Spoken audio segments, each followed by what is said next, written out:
is called to order. This budget hearing of the Township Council is called to order.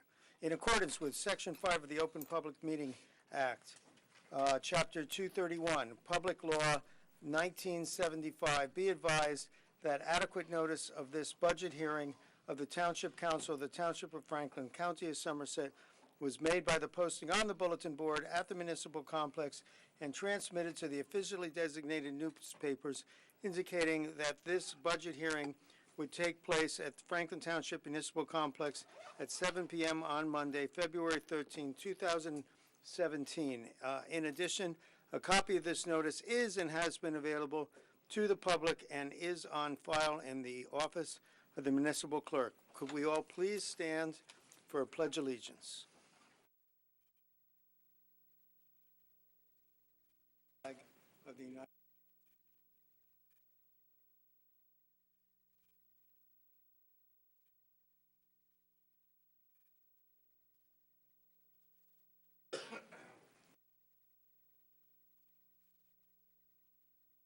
in one moment,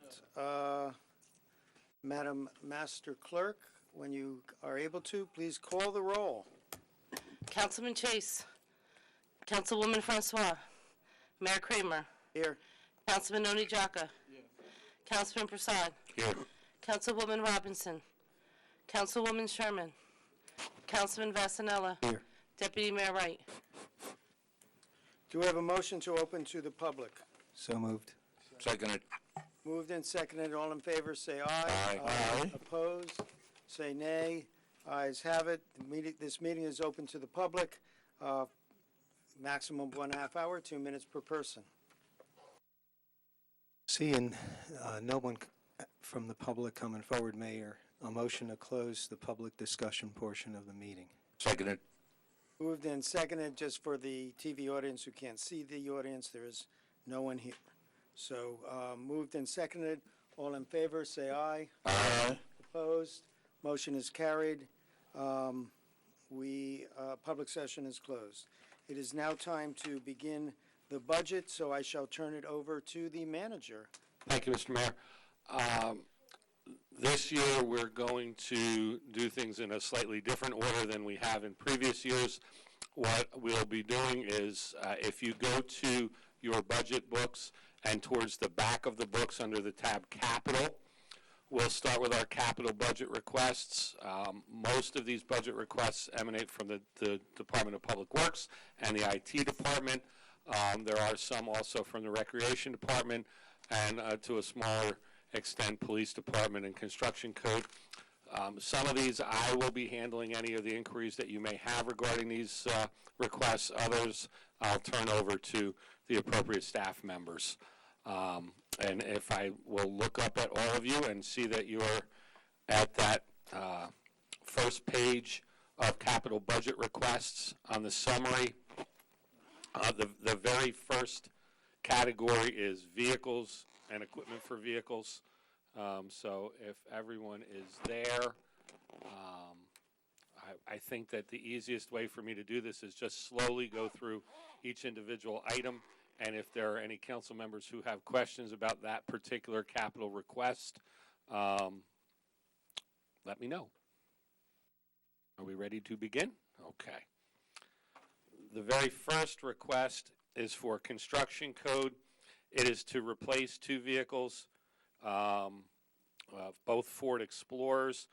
The construction code generally purchases vehicles each year, and through a series of hand-me-downs, so to speak, those vehicles ultimately make their way out of the construction code office and into other offices, be it tax assessor for field inspectors or engineering for also for field inspectors. And that's what this will do. And when we're finally at the end of life, this is what these 2 vehicles replace, are 2 vehicles that were at end of life. So they will not increase the fleet size. They will simply replace 2 vehicles that will be removed from the fleet. Yes, Mr. Prasad. They are self-funded. Construction code? No. No, that's a, so that particular, so no, they are not self-funded. The only thing that we have that is self-funded is the water utility. Construction generates a significant amount of money in revenue that then is reported to the Department of Community Affairs in Trenton, and their budget includes things such as this, so that they are self-funded in that regard. They meant. generate more than they cost overall. Yes, Excellent. that I would agree with. Okay. The next vehicle in line is a Ford Transit van for animal control. This will replace I believe, 1987 car.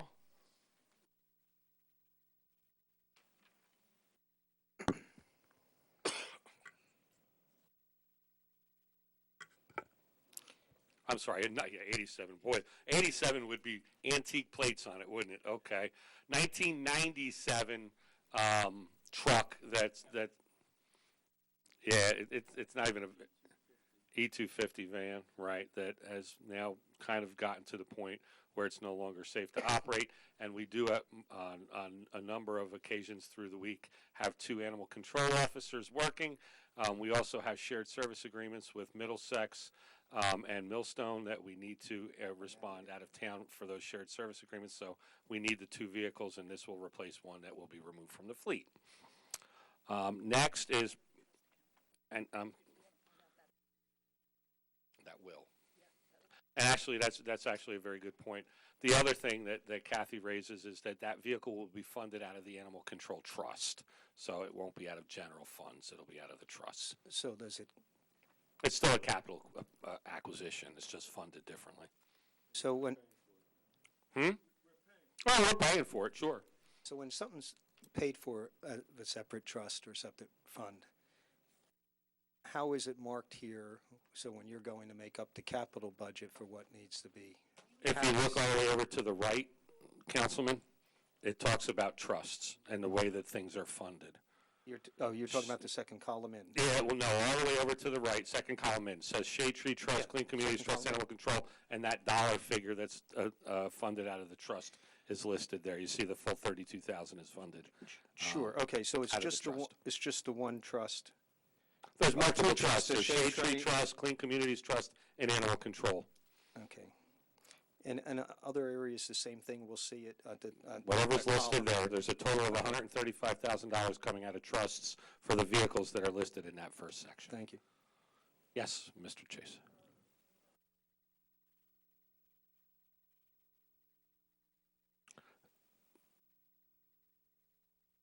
Section 120 are costs that are allowed on certain capital purchases that are either up to 2% towards startup costs, like for bonds or expenses like that, or engineering expenses, or up to 20%, like if we're designing a park, the engineering or the architecture can be up to 20%, but it can only be used for that purpose. We usually refer to them as soft costs. That's the soft costs in a capital project.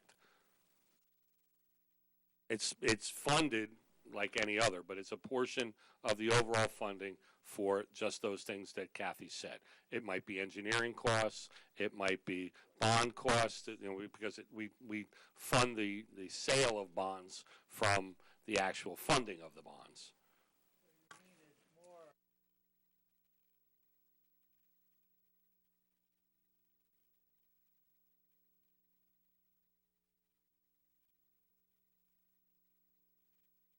Can spend on those costs. Okay. If you spend less than what we allocate, we apply that to our costs. And the other question I have specifically about the construction vehicles, since they asked for Ford Explorers, and I'm just hearing on the news that there's a concern that Ford Explorers have an exhaust leak into the body of the vehicle, and people have gone off the road. The reason why they identified them is those are the vehicles under state contract. So it's not, and certainly we'll take a look at any safety concerns as they materialize. But when they budget, they need to give a number, and they utilize that type of vehicle because it matches their current vehicles in the fleet. it's the state contract vehicle for that size SUV, and from a repair and maintenance standpoint, it makes it easier for our garage to maintain the oil filters and tires and all of the things that go along if you continue to use the same vehicles. It's also the same vehicle that's used by the police department for their mid-sized SUVs as well. It's not called an Explorer, but that's what it is. It's the police interceptor for them, but it's an Explorer. That's what their vehicles are. A modified Explorer. So that's the reason why. If there turns out to be issues with them, certainly we'll look at that as we go before we buy them. A general organizational question of the book. So water vehicles is in a different It's section? under the water tab. Okay, so we'll Yes. get to that. Yep. Okay, fine. Thank you. Okay. All right. Public Works.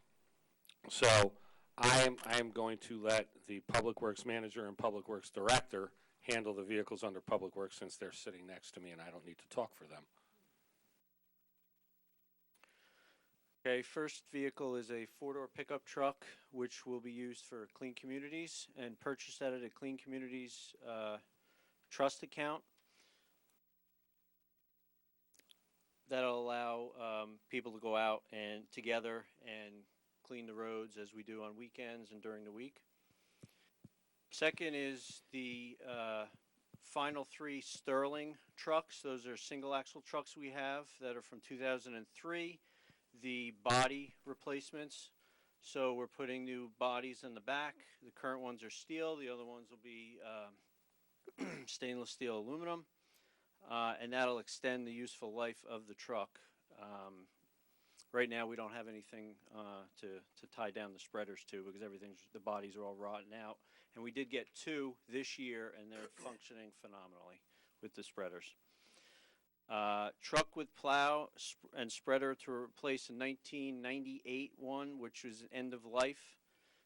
That's just a replacement of I'm pretty sure it's a GMC 5500 truck. Mason dump with plow. We just actually last week took one out of service, which was the one that was end of life. It was a 2001 Chevy Mason dump. Rotten body, frame rotted out. As far as can't connect the plow anymore, so that needs to be replaced. Pickup with plow is replacing one that now is in the up for auction, rusted out. It is a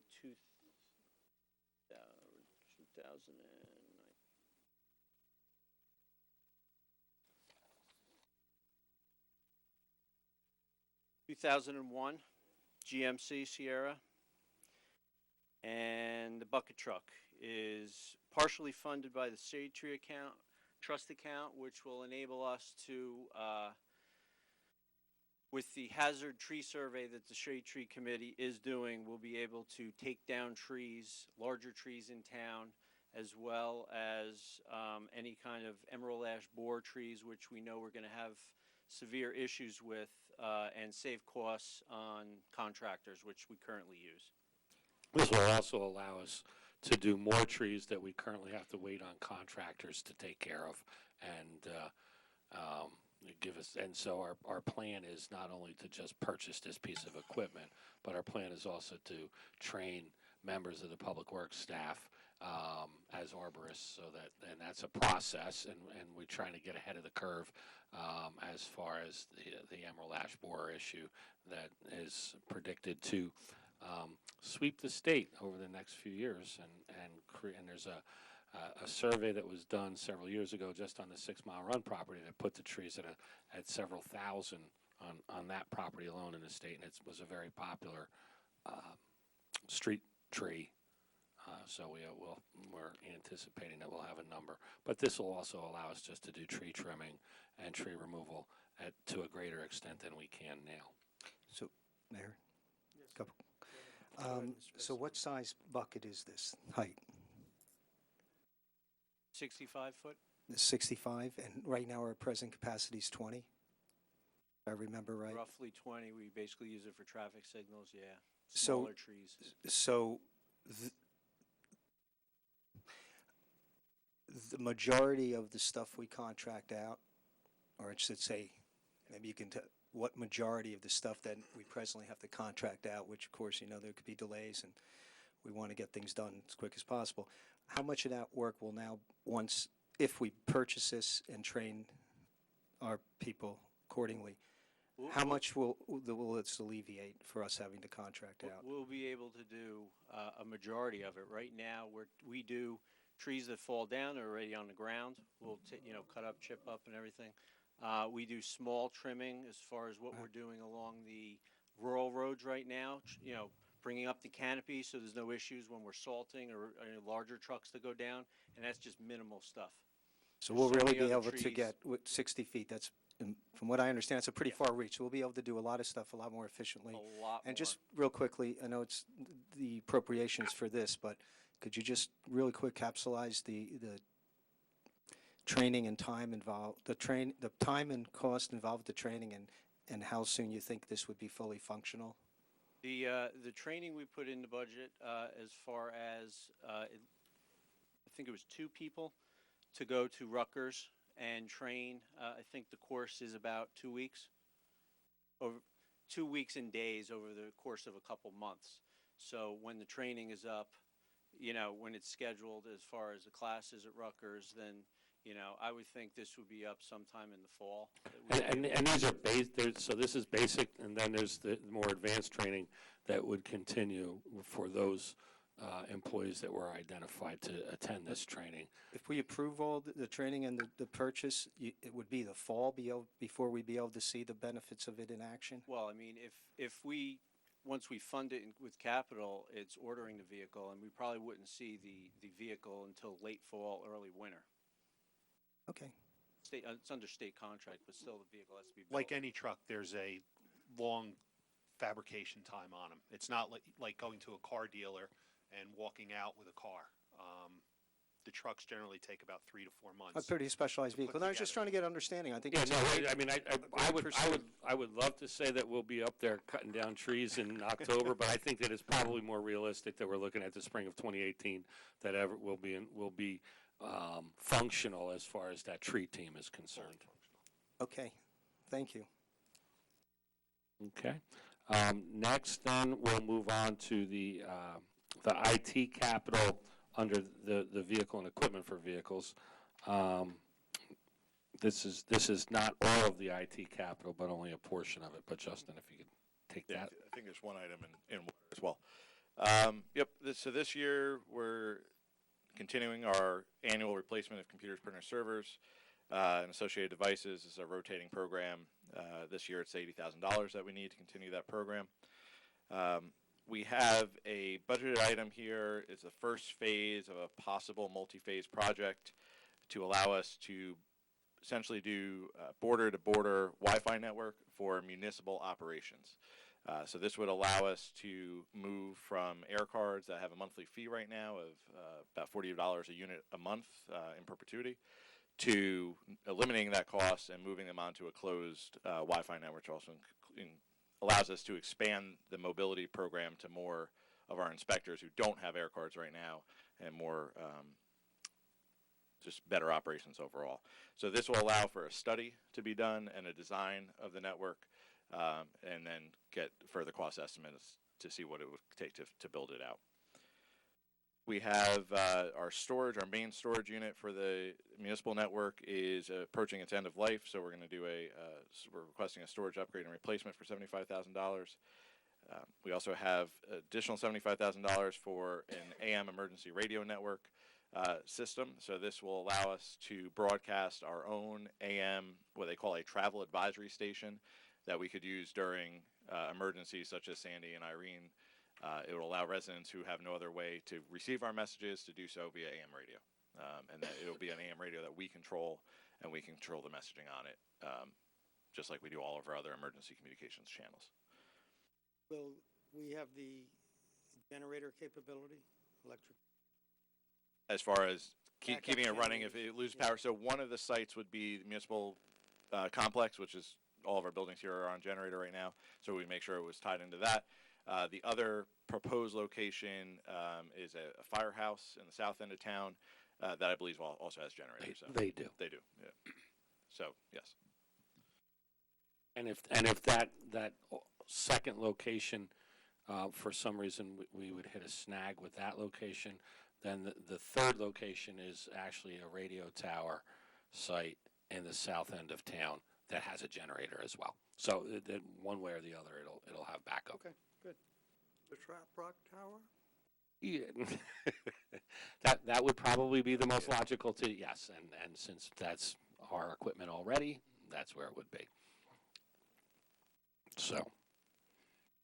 The next item on the IT capital, again, our database server right now is end of life, as is the software is approaching end of life as well.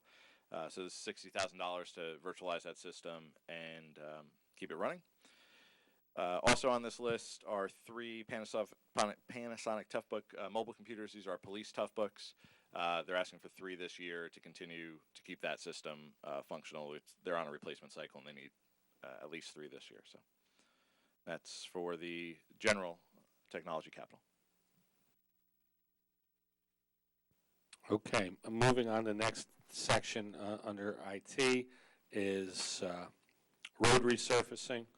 It's proposed that we fund at $2.5 million, as we have done in previous years.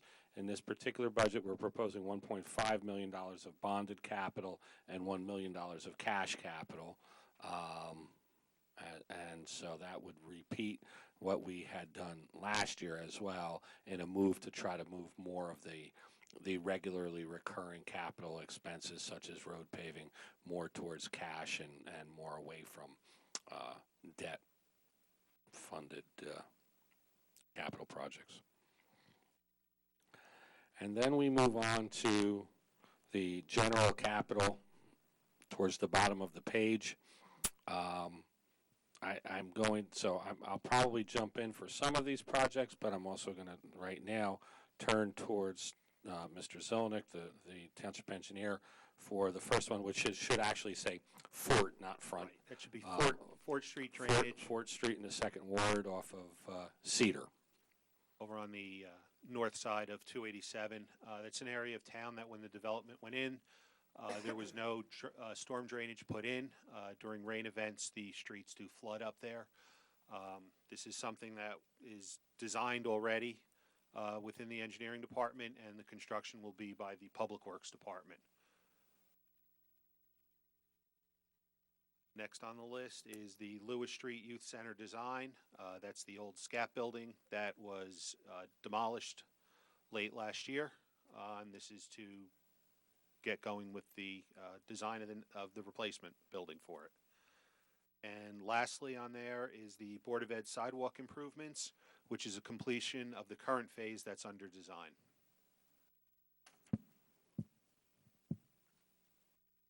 So this is going beyond what I believe we appropriated $750,000 for last year? Yes. Correct. Yeah.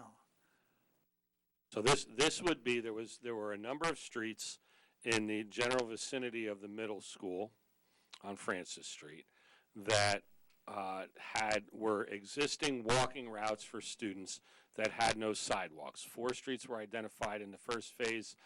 That's the part that is nearing completion on design, and we should hopefully be ready to go to construction. I'm going to anticipate late spring to capitalize on no students walking along those routes and not forcing them further into the street while we have construction along those walking routes on those 4 streets that we initially identified. There were the remainder of the streets that were identified as having no sidewalks would be included in this second phase. The balance of the original $750,000 appropriation plus this $590,000 is anticipated to cover the cost of all of those streets that were identified as necessary to put children on sidewalks walking to the middle school. There's some residual benefit for other schools, in particular Hillcrest, Pine Grove Manor, Connerly, and McAfee, because those roads certainly could also serve students that were walking to those schools as well. But given the fact that the middle school had the highest number of walkers by not only number but percentage, most of our elementary schools are busing schools exclusively. So this would certainly benefit the middle school the greatest. But this would allow us to get an early start in 2018 on the second phase. Absolutely. So if this were to be approved and we were to move forward on the first phase while we're in the process of construction for the first phase, we could begin the planning and design for the second phase so that we could move on the construction in 2018. Yes. And the talking to the people in front of whose houses the second phase would be constructed. Yes, and Councilman Wright and I had a brief conversation earlier today about the desire to have a public meeting for those people who would have sidewalks in front of their house on phase one, and preliminarily we're looking at possibly March 7th, which is the Tuesday, the first Tuesday of the month. We checked schedules and didn't see anything currently scheduled either in this room or on any of the committees that council serves. So we're thinking that might be the case, and we'll probably speak about it a little bit more tomorrow at the regular council meeting. Historic Commission would be that night normally. And you would be willing to split your time running back and forth. But that's the goal right now, is to get it as soon as possible. Like I said, we don't anticipate construction until probably end of May, beginning of June for a start. So that gives us plenty of time to have it out to bid and award bids and have pre-construction meetings before then, if we have that meeting first or second week of March. Thank you. Did I answer that so that you don't have to ask the question, Councilman? You answered all the questions. Okay. So that's why I said thank you. Very good. I tried to cover it all. All right. The next section, if you flip the page, is municipal building projects. I guess, Carl, why don't you take that, since it's mostly related to DPW improvements and repairs.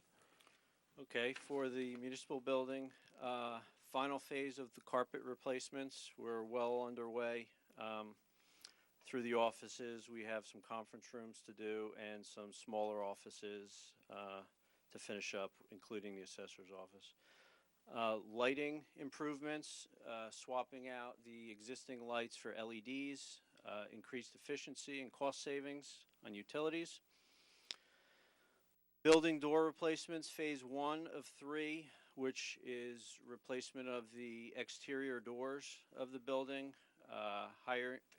increased efficiency as far as weather strip, more solid weather stripping type doors than what we have, which are original.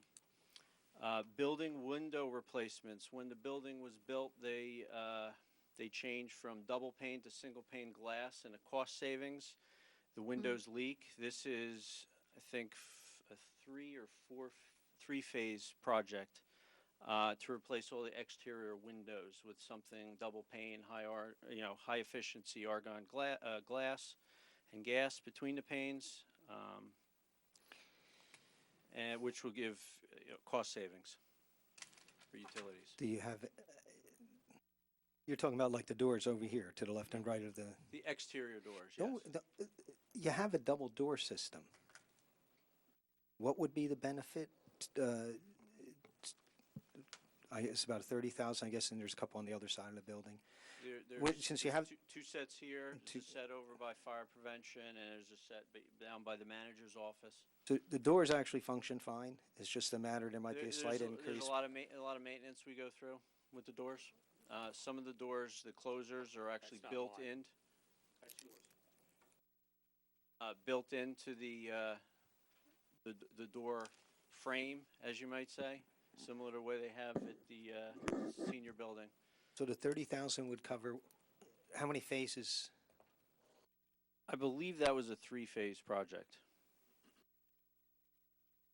30,000, 30,000, 30,000. Correct. Approximately.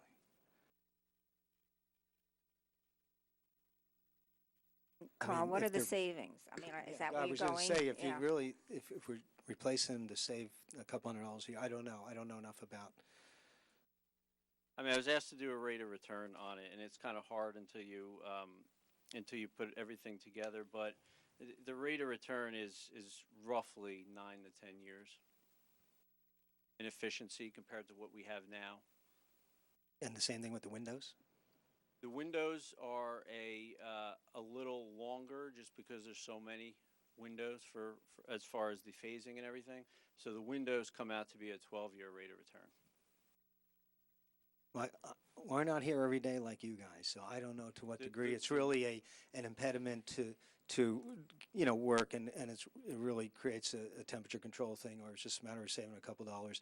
We did the roof thing, I know, a year or two ago, because that was like well beyond need of repair the Yes. panels. You talking about the painting or the roof Yeah, repair? the painting. The painting was done this past year. Yeah. So is there like an overall plan to rehab the building? Is this part of an overall? I think that currently there's no plan to rehab the building. The building has been rehabbed in certain wings Let me already. finish these. I mean, I think that what we're doing is trying to identify those things that can be replaced without a major renovation. And this was one of the things, and I kind of chuckle. It's a significant amount of money and a long return on investment. But if you sit in my office on any cold day, and my window in my office, my whole wall is windows, and you can hear the wind whistle through them because they're not efficient at all. We're working on efficiencies in the building on a number of different areas, the lighting and things like that.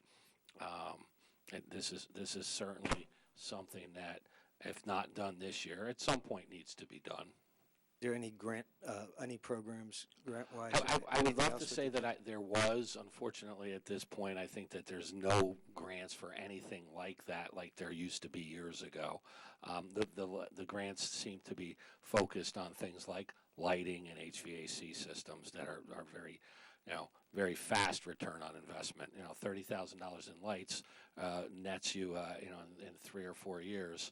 Not only have you paid for the lights, but now you're beginning to reap the rewards, unlike this. So we have a long road in front of us. I'm sorry. Would you like to- So, go ahead. Councilman, would you like to flag those for Well, consideration? I guess we'll have to look at these, and maybe you can give us a little more insight. You don't have to go into it now. I could talk to you about what is, in your mind's, the highest priority if we, are looking at anything to eliminate. The windows obviously are a much bigger price tag, but we'll, I guess, digest it. So we'll flag C-22 and C-23. Okay, flag those two. Kathy has flagged them as well. I see out of the corner of my eye. The next category is police. It's currently the one police capital request for this capital budget year. This one I think I can speak pretty knowledgeably about. So the radio system that services the entire township, not just the police department, but also public works, first aid, and fire, and all of our municipal staff was put in 2003. Some of the equipment, and in this case, primarily the dispatch center and police headquarters, has reached end of life. We have received communication from Motorola that they will no longer service or provide a maintenance contract for that equipment after 2017. There was money that had been budgeted several years ago for the installation of 2 radio towers, one at Elizabeth Avenue Firehouse and one at Trap Rock, that the councilman referenced earlier. That project came in significantly under budget. That money has remained in capital. There is approximately $500,000 in that capital account that will be applied to this, what is estimated at $850,000 upgrade to the radio equipment in the police station, leaving a balance of $350,000 that needs to be funded. This is one of those projects that is really goes beyond just necessary. It's absolutely vital. If this equipment fails without us having upgraded it, there is no way for us to fix it. And this is what Motorola has said. They no longer provide the parts to repair it because end of life actually came last year, and they've agreed to carry us. And equipment that they replace, if it should fail, will be replaced with new equipment that would be compatible with the new equipment being installed. So that's the police project. The next is in the Recreation and Community Center, and I'll also turn this over to Carl. Oh, I'm sorry, did I? Yes, Public Safety Building itself. Again, these are, while it's in the Public Safety Building, these are Public Works improvements, so I'll let Carl handle that. The emergency exit sign replacement, there are numerous emergency exit signs that have been out for most recently that need to be replaced. This includes the first and second floor. This will be getting the material as far as an electrician in to replace them. And that was identified by the Joint Insurance Fund as being required to be replaced. They will be changed into LEDs, more efficient signs. I'm sorry I was late, but one of the things I would like to emphasize is as we go through these, the things that are absolutely mandated, necessary, required, we need to be clear about those. And Like I just said. Like we just talked about exactly. the end of life, like we Yes, just talked absolutely. about the JIF requirement. Absolutely. So we're not thinking that these are optional Right. things that you're bringing up. And that that's have why to be I'll make done. a point of saying that whenever that's the case. Emphasize that right up front. You so got that way it. we won't go on and on And we on don't need to forever. drag it out. Like the window discussion. Building carpet replacement, this is the final phase. We're currently finishing in the midst of phase 3 now. This is the smaller offices and a couple areas upstairs, the admin areas, that will complete the building. And in this particular case, there's an economy of scale when you factor in the carpet replacement in this building combined. And that's why it's $60,000 for the two, as opposed to what might be $40,000 or $45,000 for one. HVAC controller upgrades. This year, we were given capital to replace rooftop units at the police department. Through the, I think it was a co-op, we were actually able, and that project was phased into a couple years. We were able to complete all 3 rooftop units this year. What we had to do is pull out some of the controller or zone upgrades that were associated to the new units. This would complete the HVAC project for the police department. And then general lighting improvements, again, the first phase, which would convert the lights to LEDs, more efficient lighting in the building. Public safety building. You can keep going. Okay. Rec Community Center, fire sprinkler upgrades. This is the final phase of the recalled / end-of-life sprinkler heads. Required. What is this one? Computerized HVAC. Okay, this is a replacement, phase 1 of the HVAC rooftop units, which are more than 20, I think the building is 20 years old now, 19 years old. 19 years old. 1998. End of life rooftop units. Okay, first phase. The HVAC management system, which is similar to what the Township Municipal Building has, as well as the Police Department building has. It's an efficiency system that allows us to schedule and, drop down the systems at night to become more efficient, as well as schedule around meetings and everything to only turn on systems when the building is in use or scheduled to be in use, and specific units. And ROI on that? I do not. Could get that to you, Mayor. And blinds for the community center, which I believe is Alice's request. Don't be so enthusiastic about it. I'm sorry. The blinds, the controls to open them and close them, they just wear out over time, and they, trying to keep the building looking nice for the users during the day and to make it appealing for rental purposes as well. So that's part of the reason to ask for the replacement of those.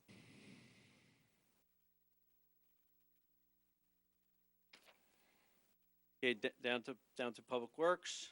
The existing pole barn that we have, it's a 20-bay pole barn. To enclose it so we could store our vehicles inside, secure, out of the weather. Currently, the vehicles are exposed to the weather. This would add garage bay doors. The building would not be heated.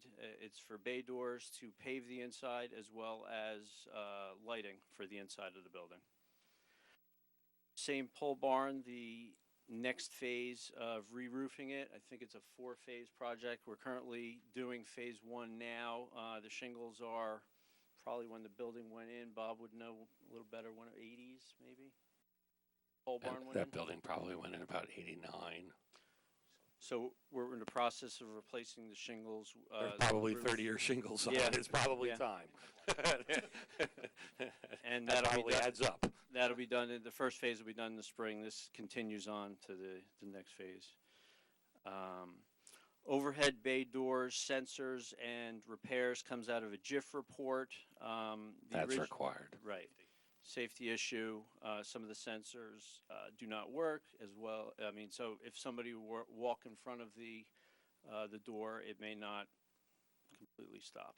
It would hit them. It would hit them.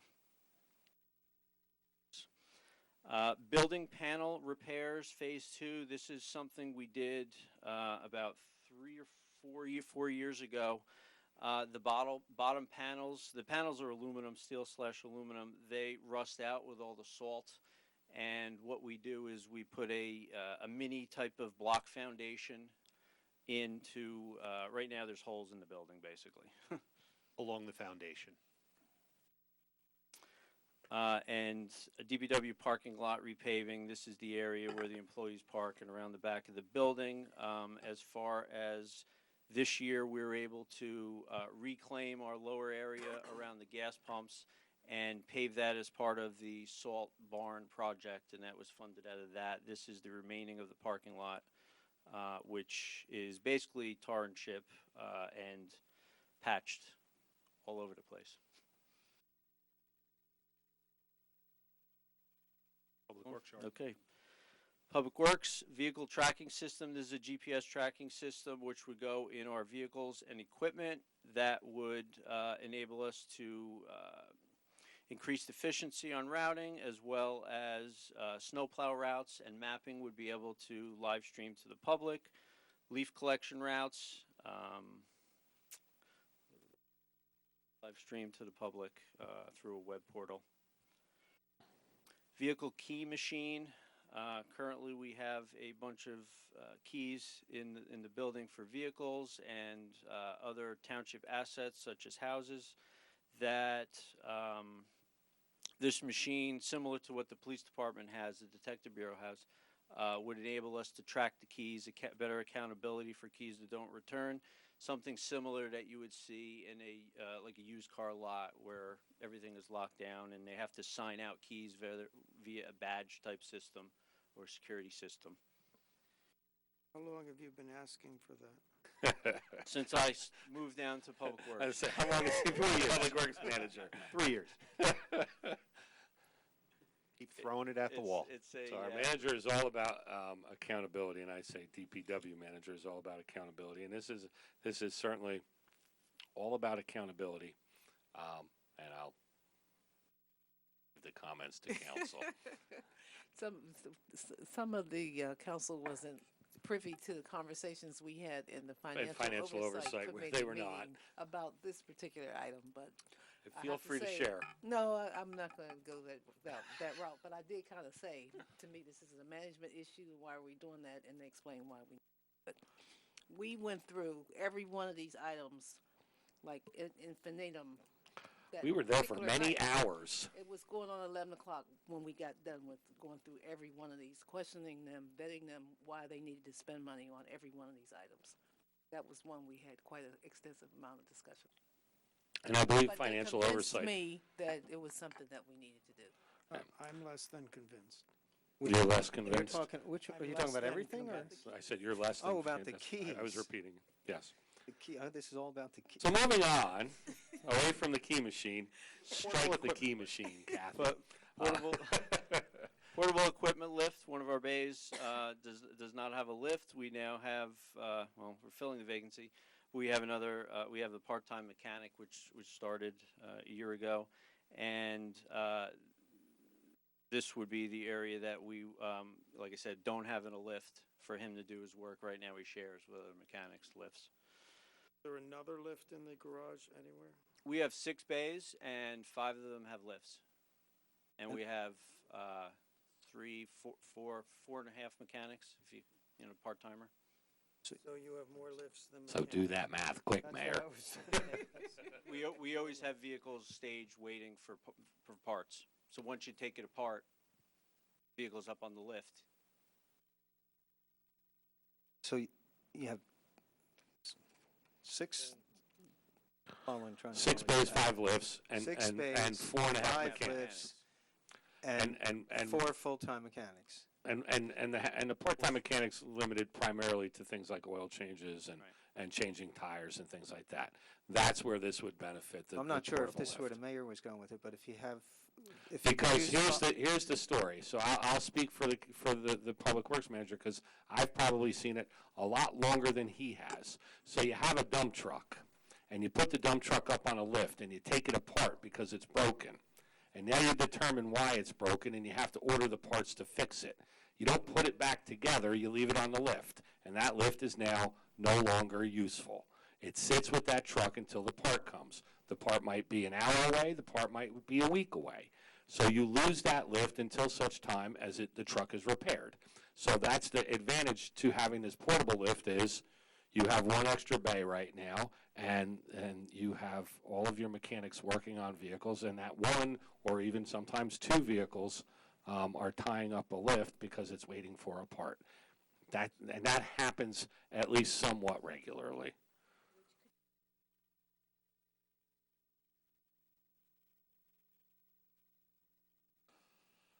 I'm not, and don't take what I just said as a statement of saying we absolutely positively must have that, but that is the condition that does exist. Now the question is, if there's not a portable lift, Carl, does that mean that part-time mechanic has nothing to do? As far as maintenance on vehicles, there's other sweeping around the yard, the garage and everything, and minor stuff, but it becomes very inefficient for him to be there. So maybe we can flag this for further discussion. That's fine, flag that one, and That moving sounds on. good. Spreaders. Spreaders, I pretty- believe this was 2. It was 2.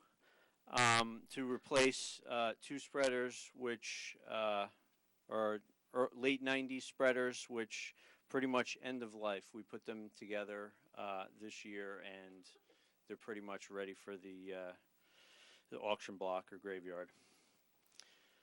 Carbon dioxide detectors in all buildings. That's carbon monoxide. I wondered about that one. Monoxide. I really wondered why we were looking at how much carbon dioxide we had in our buildings, but that's just me. Yep. CO detectors, this is something that came out of fire prevention's request as part of the new code. This is adding detectors in all public areas, and it will be safety issue, and it will be tied to our current alarm system. Tarpock crack sealer, our current one is, let's put it beyond repair. It's more under repair than it is out on the road of the months that we can use it. This is a replacement, and this will extend the useful life of roadway By sealing the cracks. by sealing the cracks. Canal Road Guide Rail Replacement Phase 5. Continuing the replacement and addition of the Merritt Parkway guide rail. Can't get enough of these guide rails, Mayor. I don't I've already even. done my section, so Go on. And I think by the time we get to the first word, it'll be time to start the third again. Yeah. Seriously, though, how many sections are left? And total? At least 10 And this phases. is- This guide rail is At least. extremely expensive. Very expensive. I know. If we can do the Parkway, Would Garden be State done next Parkway, year. you could probably do it in, a third the cost and a lot more linear footage, but Okay. Thank your friends at Yeah. the DNR Canal Commission. chipper, this would be for use with the bucket truck, the 65-foot bucket truck that we would be getting. It complements it. Yeah. Township bus shelter repairs, phase I think we'll cut that, right, Councilman Vasanella? Okay. Well, I got a quick question. Yeah. I was told specifically that the money was already there. No. This is to totally renovate all of the existing ones that we have. Not the Not the couple ones that that, need- yeah, the repairs are the repairs. This is to come in and redo the ones that we already So have. we Because won't I said this was going to be Councilman Vasanella's pet capital project. There was no way that his fellow council people could cut this one, Carl, so put it in. Well, the idea is, Oh, with yeah? this, now don't get them riled up. With this allocation, we could avoid getting perhaps into the pitfall we Yes, did with that's the goal. with the ones that, Absolutely. okay. And Get then ahead of the game. the other ones are on track. They're, to go yep, to they're a- already, and then the this insurance replacement one is on track, everything has been processed with that, the contract's been awarded, and we're just, this is to bring, so when we had an analysis done of all of our shelters as a result of the conversations that I had with you about the need of the one in front of Rutgers Plaza and the one that was down at East and North, they went out and looked at all of them, and this is the result of that, is the quote to bring all of them back where they should be. Thank you, good news. This is part of Carl going Oh. down there and looking ahead at the systems we have, just like within the building and the windows and the doors. It's things that need to be done. And get then ahead of next the curve. year, it may be less, maybe more. Right. You'll do it on a yearly basis to where hopefully it will Yes. be We very have to minimal reevaluate costs the going costs, forward. Correct. All right, thank you for, On Bring the that. chipper, you said that, there's a long lead time for getting the bucket truck, and then after that, the employees have to be trained in how to use it. Could we put off the chipper for another year? good catch. If we put off the chipper till another year, that means we won't have it until next July. By putting it in this year, we'll have it in the fall when the bucket truck is ready and the guys are ready to go out. But the answer is yes, you could. I mean, the truth is, we have one. Yeah, It's not like we have none. We have one. So we could certainly get by, and that's something that if you wanted to push to the 2018 capital, we could certainly do that. Why don't we and the flag ash it, trees won't die that. Exactly. why don't we flag it for further discussion? Flag it for further in discussion. our financial oversight. You got it. Done. The brine system, Carl, you're up to there. Brine system, which is a system which we would build and put on trucks to pre-treat roads with a liquid to slow down the accumulation of snow and ice before a storm. Mr. The Haas. other thing this will do, more importantly than slowing down the initial, it'll stop the snow from adhering to the road, so we don't get that ice cap on the road. And when we're done plowing, we're more likely to get down to blacktop every time. Mr. Hawk, please convey, while we're on the subject, to your snow plowers, they did an excellent job this last snow. Thank you, I will. Really, really excellent. Yeah. I think this last storm was an example of exactly that, because the first bit of snow that fell came down as sort of slush and then froze. Yep. And it got Exactly. to be ice very easily. So- This is exactly what that would do. The reason why it did it, this storm, was because it was 65 degrees the day before, Right. and the roads were still warm, so that certainly So helped. we're bound. you So, never had th- to find. so that saves me Yeah. from asking, since you did such an excellent job, why do you need a brine truck? To continue doing such an excellent job. Yes, I The other thing that this would do would reduce the amount of salt necessary on the road prior. So one of the first things that our crews do when it starts to snow is to go out and spread salt on the road to try to accomplish this very thing. And salt is much less effective than the brine that's sprayed on the blacktop before it snows. Does this help us with sustainable Jersey? I don't know if it does that, but I do think it's a good idea. And it is, it's that, If if you go on interstate highways the day before a predicted snowstorm, you will see what looks like lines down the road. And that's exactly what this is it sprays the surface, and you can do it a day in advance. During regular working Right. hours. Yeah. So So- it really has the Cuts back on potential of overtime. saving money in snow plowing. 100%. Excellent, okay. Okay, Keep going. so now moving on, this is, the next is the Community Resources Building, which is 935 Hamilton Street, where these next three projects all relate to that building. Carl? The next phase of, well, floor tile replacement, there's a lot of tiles that are original, the ends curling that were asked, especially in the hallway area, safety issue to replace it. Lighting improvements, again, converting or changing out the existing to LED to be more efficient. And this is something And- that does go into a sustainable Jersey action. It does. Right. It also involves grant money.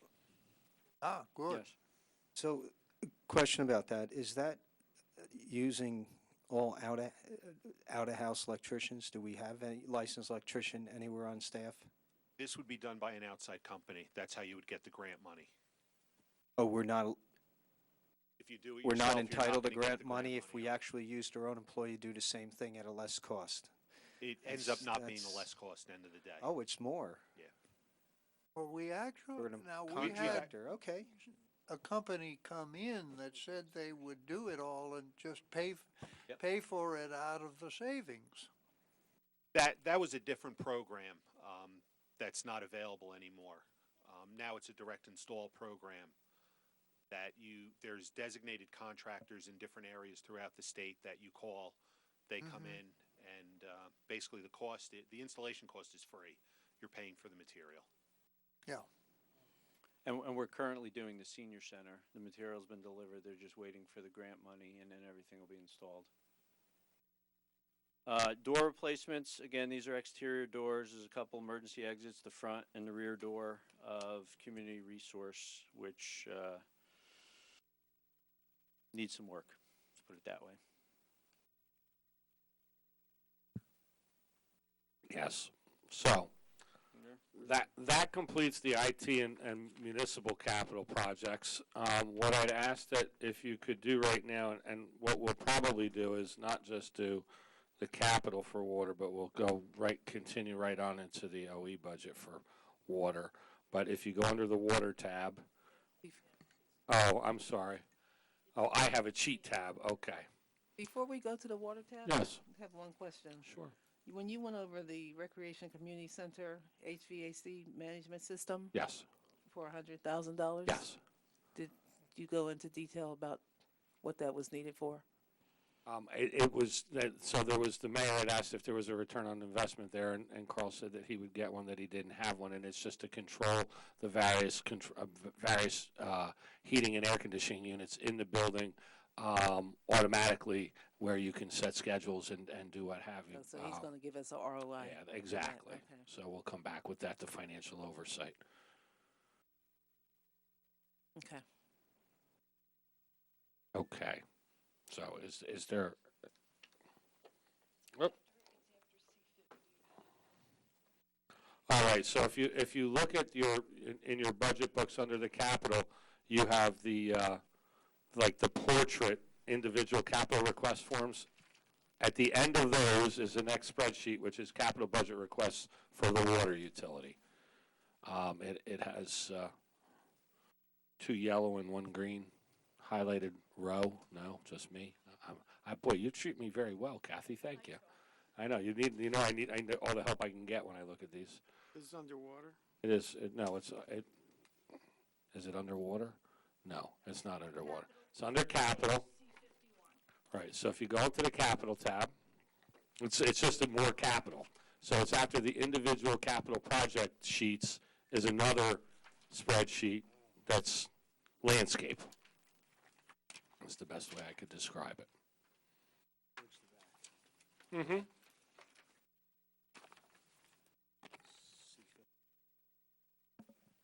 Yeah, right after C51, exactly, Jim. Got it. Oh, okay. Okay? Water everywhere. Mr. Water Utility Manager, it's all yours. Okay, vehicles. Front end loader to replace an existing one, which is a 2000 or 2001, which is pretty much end of life and does not have any more power in her. I forget which year it is. Give you the exact year. Nope. It is a 2001 case loader. Yep. Leak detection van. This van is used daily, high mileage, and it is a 2001, and like I said, goes out and stores various equipment as far as our leak detection program, sensors, and computers. This is something in my mind similar to, Ford Transit or something similar to the animal control van that's going to be purchased. This ultimately saves us money by detecting leaks in the system, so we don't have to pay for water we're not selling. Pickup with plow is to replace one of the meter reader vehicles which was taken out of service, rusted frame. Utility body vehicle with plow is one that is in our impound yard, graveyard, which is out of service. Not only the engine is toast, but numerous other issues that are end of life of a vehicle that we're not going to repair that has over 110,000 miles on it. SUV vehicle for the manager. Which manager would that be? Well, it's not for me, so don't say manager. You better identify it. Matt I didn't Poker's ask for a manager. new car. Licensed, whatever. Oh, the licensed water utility manager? I stepped That into guy? that one. I stepped into I'm that sorry, who's the car for? The water utility manager, Councilman. Okay. I thought the manager was the only one we, Well, there are used vehicles they have to get from point A to point B. But no, the manager is not the only person with a vehicle. oh, I'm sorry, take home. I'm The sorry. manager is also not the only person with a take-home vehicle. There are some others, not many.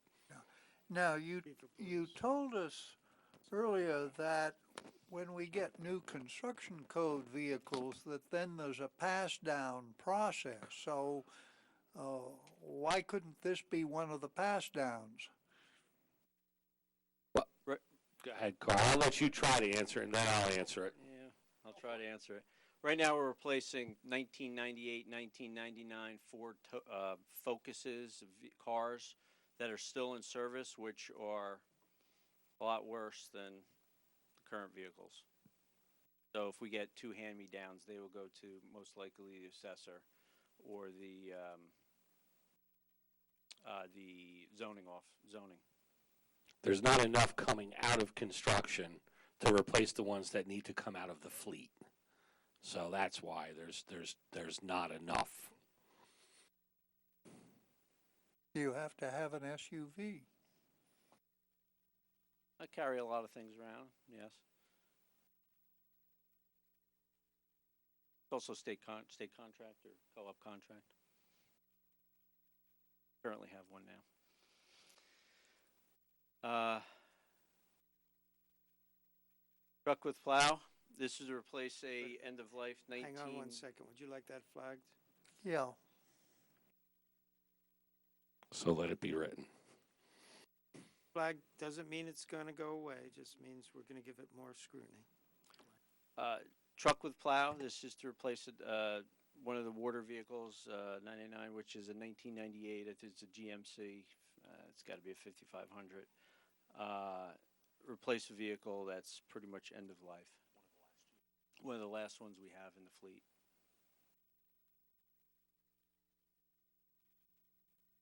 So the That's- two, it's vehicles. either at the end can handle the IT request for water utility. You're doing such a good job, Carl. You can just keep All right, going. good. So, underwater, laptop software for the markout crew.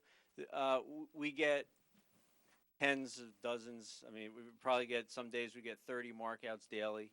This would be a management system which would, rather than taking out hard copies, this would be a system in place through, that we get all our markouts to and coordinate it in the field as we do a markout. So it would be tied to, a camera, which would log everything we do as far as markouts.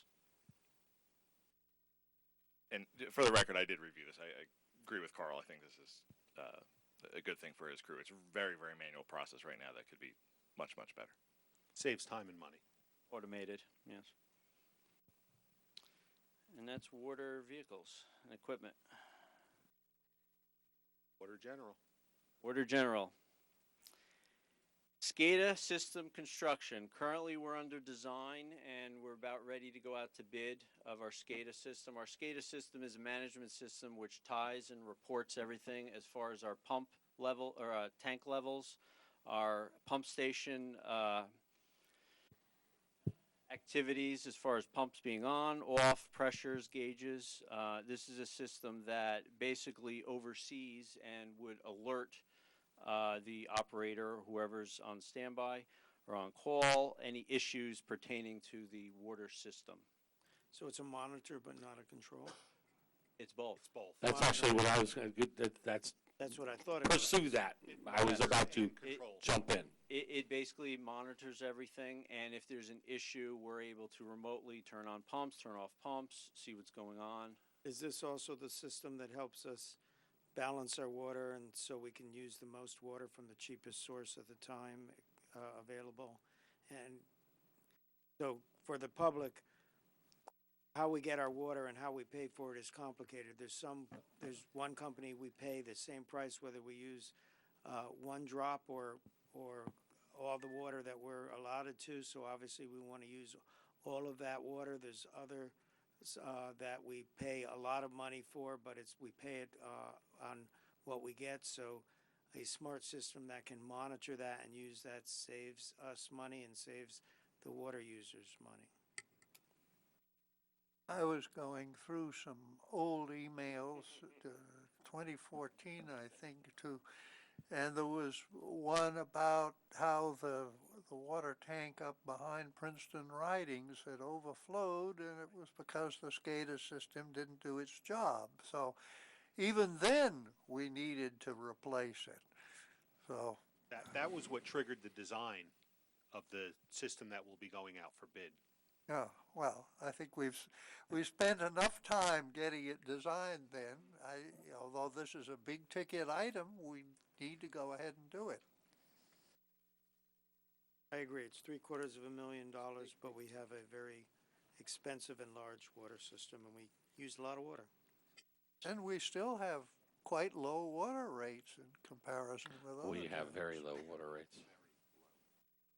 Compared to New Jersey, American, yes. Not a bad thing at all. Yep. It's actually a wonderful thing. Exterior painting of lead tank. Interior painting. Interior painting of lead tank. It all depends on which side you're on. That's right. Exterior. Is this the one we were talking about a couple years ago? Was in This went out to bid and, Yeah, and the numbers came back much higher than what much we had higher than originally was anticipated. previously expected. Yes, but yes, this is the one we spoke and of. this is in the neighborhood of the bids that Yes. you expect to get. Exactly. You've now adjusted that number accordingly. And just curiously, because it is a $650,000 possible cost, how long should that last? It's literally coats of whatever paint and Yeah. whatever you put on the The- inside of the tank.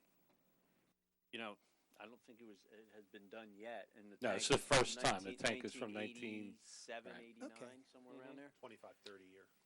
A good chance It- this it- will last another I 25 never years. quite understood, and it has been explained to me, but it wears out. And you wonder how something, it's just inside a tank in water, how it wears out, but it does. And it's measured in mils, and this one has now reached a point where it needs to be painted again. But Carl's right, it has never been done before since it was built, and it was built by Hovnanian when those phases of Society Hill were built in the late 80s and early 90s. So it's been around for a long time, and it needs to be painted. And, and this is just, it'll make the tank continue to last forever. That's the goal. So. And Now, we we need to did keep in paint, mind, this is the water that we drink. Mm-hmm. Now, we did paint the one by Princeton Highlands on the outside. That was done on the outside. Right. That's correct. We Yeah. did that one a couple years ago. Right. Okay, let's move on. Annual valve replacement program. This is continuing the program of replacing and repairing inoperable or leaky valves throughout our system. These are done by Public Works and our Water Department. Annual hydrant replacement program. This is to get older hydrants out of the system or ones that we don't keep parts, older hydrants that we're trying to standardize our system as far as easier repairs. And this is to purchase the hydrants and, again, Public Works and Water install them. Automated meter reading program. Again, this is the replacement. It's roughly a 10-year program to get out the old meters in houses and put them with RF remote reads, which minimize the need for going house to house and picking up readings, manually reading the meters. Safety impact trailer. This was an item which was not only identified with the JIF, but also our traffic safety department. The need for a trailer that would, as you see on the roads, which would be part of our work zone, beginning of our work zone, which, should something happen, would take the impact and safety of our not only equipment but personnel on larger volume roads where we do repairs or maintenance on either hydrants, valves, or whatever. Trailer mounted hydro vac system. This is a smaller version, a trailer mounted version of our big jetter truck or vac truck that we have. Sucker truck, right? We demoed this for a similar item for 2 weeks, and we would use it. We use it on curb boxes, sucking out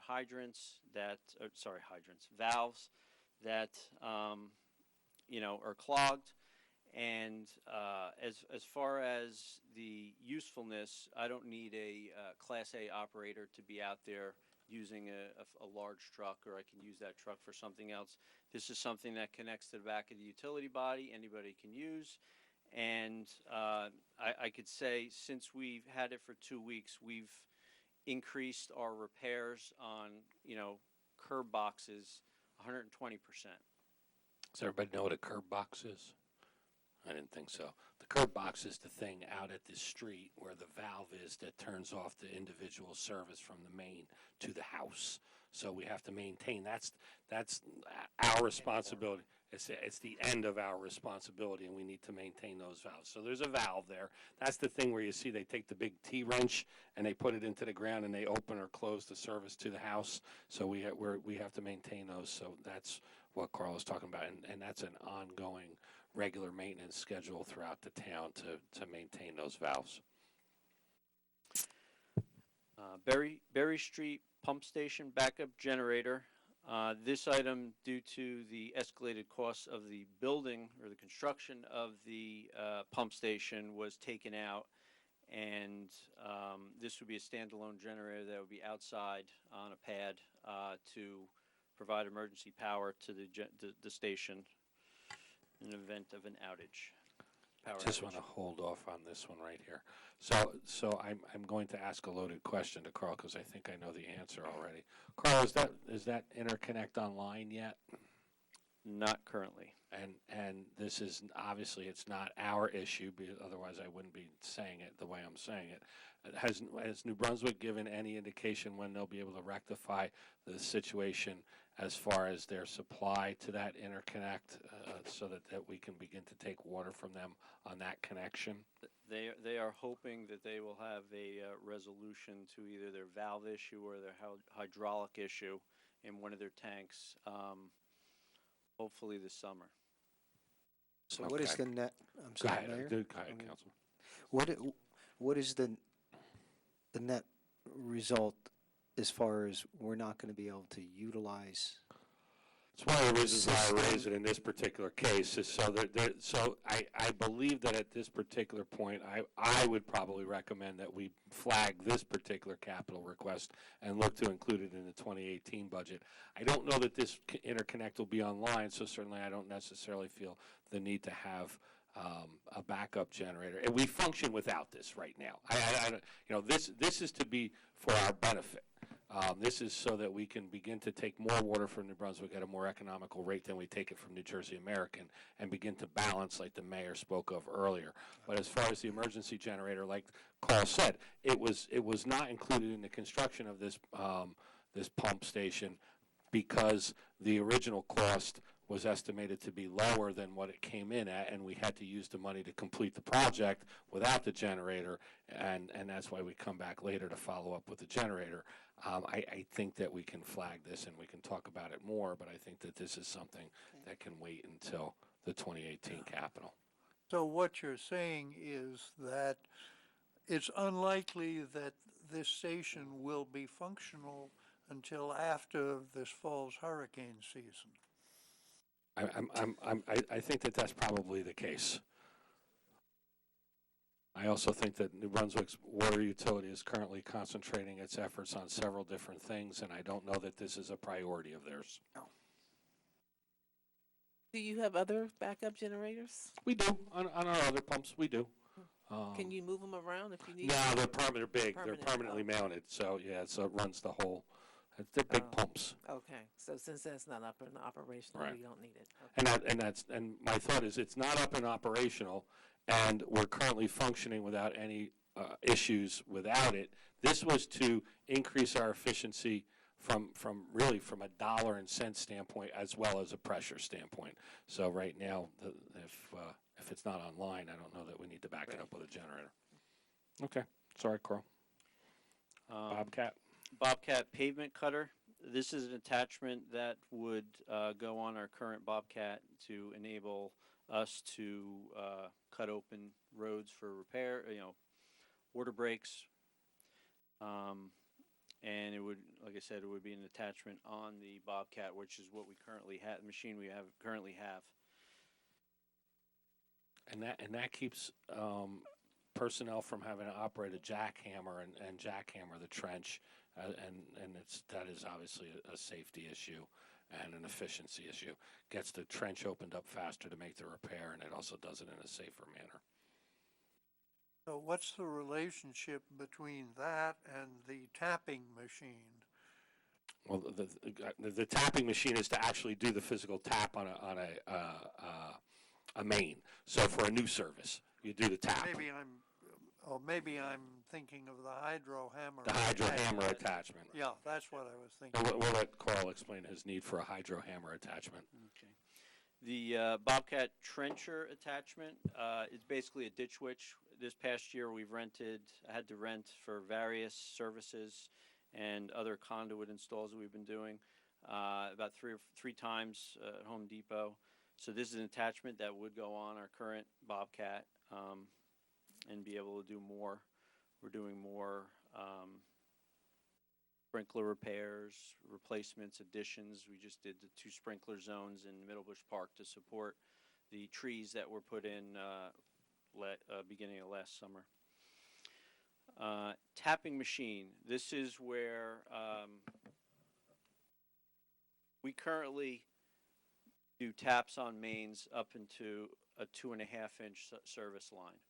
This machine would enable us to do the taps on our lines up to a 12-inch tap. a lot of developments come in, we'd be able to do those taps now and charge them as we currently are for the smaller one. We would be able to do all the work on our mains ourselves rather than hiring out a contractor or having a developer do it. And we would be able to charge. So the rate of return on this machine would be under 10 uses. How many times a year would you expect it to be used? And we would probably use it 3 or 4 times a month. So it would be less than a year to pay it back. I mean, again, that's based on development, but, you know, the way we loop everything now, each development gets a minimum of 2 taps.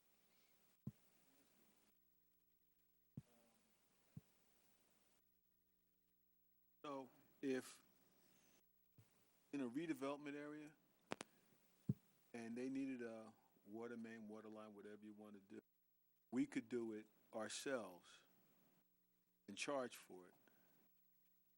Okay. Yes, we would do the tap on the main, and we Right. would end similar to where the house services are. We would end at the end of the right of way, and then they would continue with their mains in the development or in the parking lot, street areas themselves.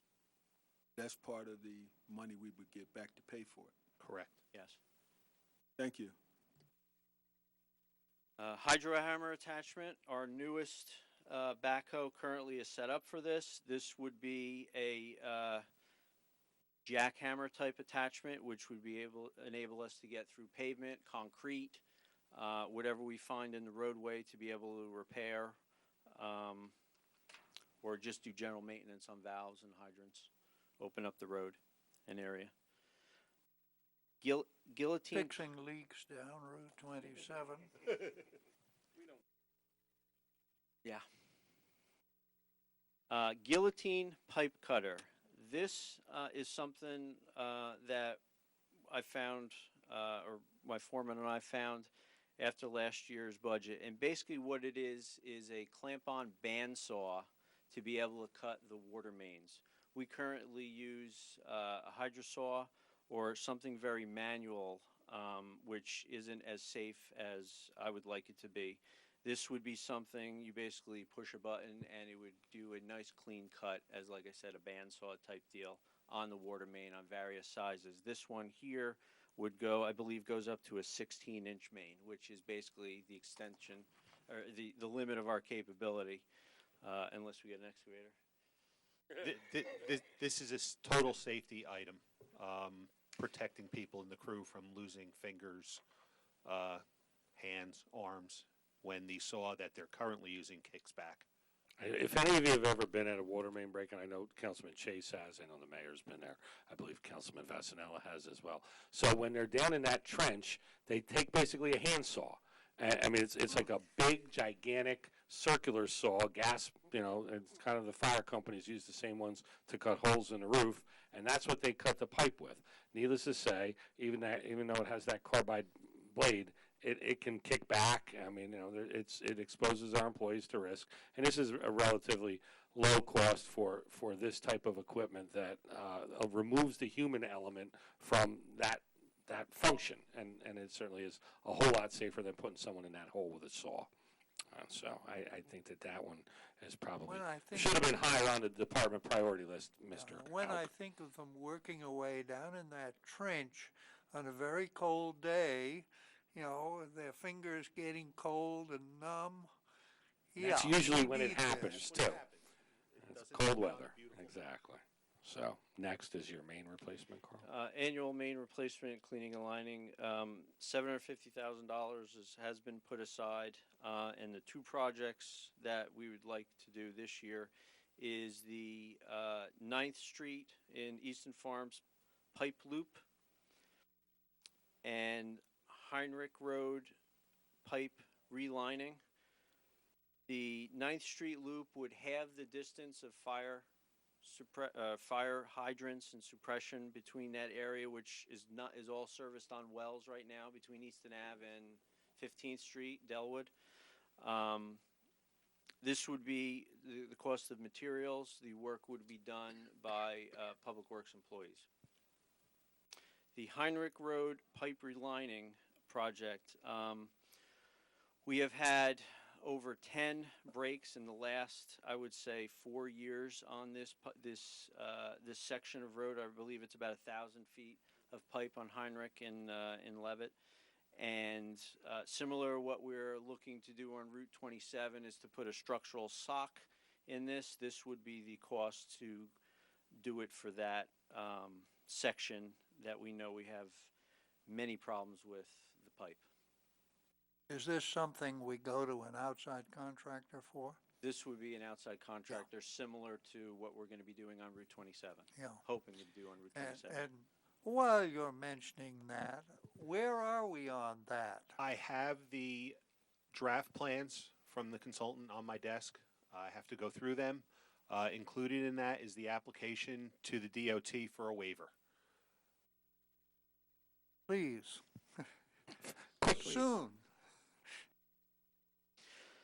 Water garage. So I'm gonna jump in on W22. You can strike that from your list. Yes, Mr. Houck, I thought we crossed that one off after our financial oversight meeting. I think that you can swing it out of your OE budget for the block to block up the windows where the windows are broken. Landing Lade pump station upgrades. It's an older pump station. This would be not only electronics, but some pump upgrades and items that aren't related to upgrades of what we're currently doing for our SCADA system. And that's water. And that's probably the pump that gets used the most in the entire The one network. over on Eastern Yes, the one Avenue, right at Franklin Landing Lane and Boulevard. Eastern Avenue, Franklin Boulevard, exactly. Quick question about the The pressures have been going down. Hopefully this will make it go up. the street, 9th Street pipe loop. Yes. So you're actually going to put a water line in there so that there would be water available for firefighting, and what is the other scope of it? Currently, The whole scope of it? yeah. Currently, there's a water main which comes through, I forget the name of the street, through Cedar Grove, and it dead ends on a hydrant on 9th Street. Okay, this would extend it all the way down 9th Street and tie into our existing main, which is in the Avalon Bay property. It's behind the Lakewood Townhouse. So that whole stretch, basically from Easton Avenue up towards Well, 9th. it would be going east to west, not north-south. It would go from Cedar Grove Lane, wherever our stub is. I forget the name of the street. Sunnyvale. Sunnyvale, where that comes in there, and then that extends over the brook and the existing gas lines. Gotcha. But We would tie there to Avalon, and that would be the loop. I guess what I was saying is it would benefit Yes. that stretch. No, Eastern Absolutely. Farms, people know it as different names. It would be for water quality The water quality, And- water pressure, and Hydrants on flow each corner. for protection. fire hydrant, protection. Yeah. firefighting, et cetera. Yes. Okay, no, Well, that's, no, Hang let on me, one second before you do. Justin, you're up next. Can you direct us where to turn our pages so we can? actually, get through he's not next. Oh. There's one more capital after that? Okay, this. sorry. Go ahead. That's okay. We have no water service in Easton Farms. right. This wouldn't provide service to Easton Farms. This would provide a loop to Avalon, which abuts Easton No, Farms. I'm Yeah, in no, support you- of it. I okay, just good. wanted to make sure. Yeah, no, I mean, understanding it would not be to say the that net something might benefit. happen down the road, and this would still benefit that if we ever And decided to do that. People wouldn't have to, people would not be mandatorily Right. having Let's to, move okay. on. Okay. After page W23, which are the pages behind that spreadsheet that you're at, is the capital budget for open space. And we can get through that, and then we can get to OE budgets. And Alice, feel free to chime in on some of these issues, because these are some things in your parks. So I'll go through these. Park and open space security cameras. All of these capital projects will be funded out of the Open Space Trust. Park and open space security cameras. This is the preliminary stages of a project that would include cameras in the parking areas of our open space properties. And that has been the desire of the Open Space Advisory Committee and others as we look to protect our open space properties from illegal dumping and vandalism. It's so continue, it's the page immediately following page W23, which were the behind the water spreadsheet that you had, were the sub-pages for the water budget, and now this one comes right after W23. Do these have to have a connection to an electrical supply, or So, are they solar powered? depending on its location, some may be powered by solar and some may be powered by electric. Yeah, so in facilities where we have a building that has power, like Inman Park or Middlebush Park, we would do our best to connect to power. Solar is proving challenging, which is why we're having some challenges with the Canal Road property, but we've overcome them, and that's slated for the spring. So, Carl, I'll let you try to explain trash pickup truck. You thought I might? Good. Currently, we use a rack truck to collect trash, and what it entails is double handling the trash. So there's a trash can that's on the park. What happens is we replace it with an empty one, and then when the rack truck is full with a whole bunch of trash containers that are full, it goes down to our convenience center, and then that is dumped into a dumpster. So this would be not a garbage truck, but a truck where we'd be able to dump those cans directly into, and then automatically dump it into a dumpster at the convenience center rather than double handling it, which is very inefficient, and it takes us a good 4 days during the summer to go through not only the parks but Hamilton Street, our open space properties that have trash cans, and any other building facilities such as a municipal complex that has trash cans. Can I ask a question? More, I guess, to the township. Doesn't some of the garbage collectors use the same thing? Yes. If you've seen a Falgi truck like that, I'm sure that it's basically a smaller truck with a dumpster in the back. Mm-hmm. How would this interact with the big belly solar powered trash compactors? Well, the big belly save us on time just because the pickup rate is weeks instead of days. Yeah, well, I know that, and but what I mean is, would that be emptied into this truck? The big belly are bags, and then the bags will be thrown into the truck. Yes. The big belly. But if they're in a bag, they're then in a you bag. don't need a specialized truck. Correct, and currently we have one big belly down in Kingston, and we have another 10 that are being installed in the spring in our parks. And another 10 in this budget. Yes. God bless you, videographer. See, I was right. What's that? I thought that's what it was. The videographer sneezed very loudly. It Yeah. did. Okay. Moving on. Are you done, Ted? Are you questioning this? Shall we flag this? I think we should flag this. Okay. I want to be sure that Open space the number 2. expense is really justified. I'm always guarding the open space budget. You are. Okay, Williams Park Playground Equipment Upgrades and Replacement. That's the next phase. This year, we're in the process of redoing the playground at Inman Park.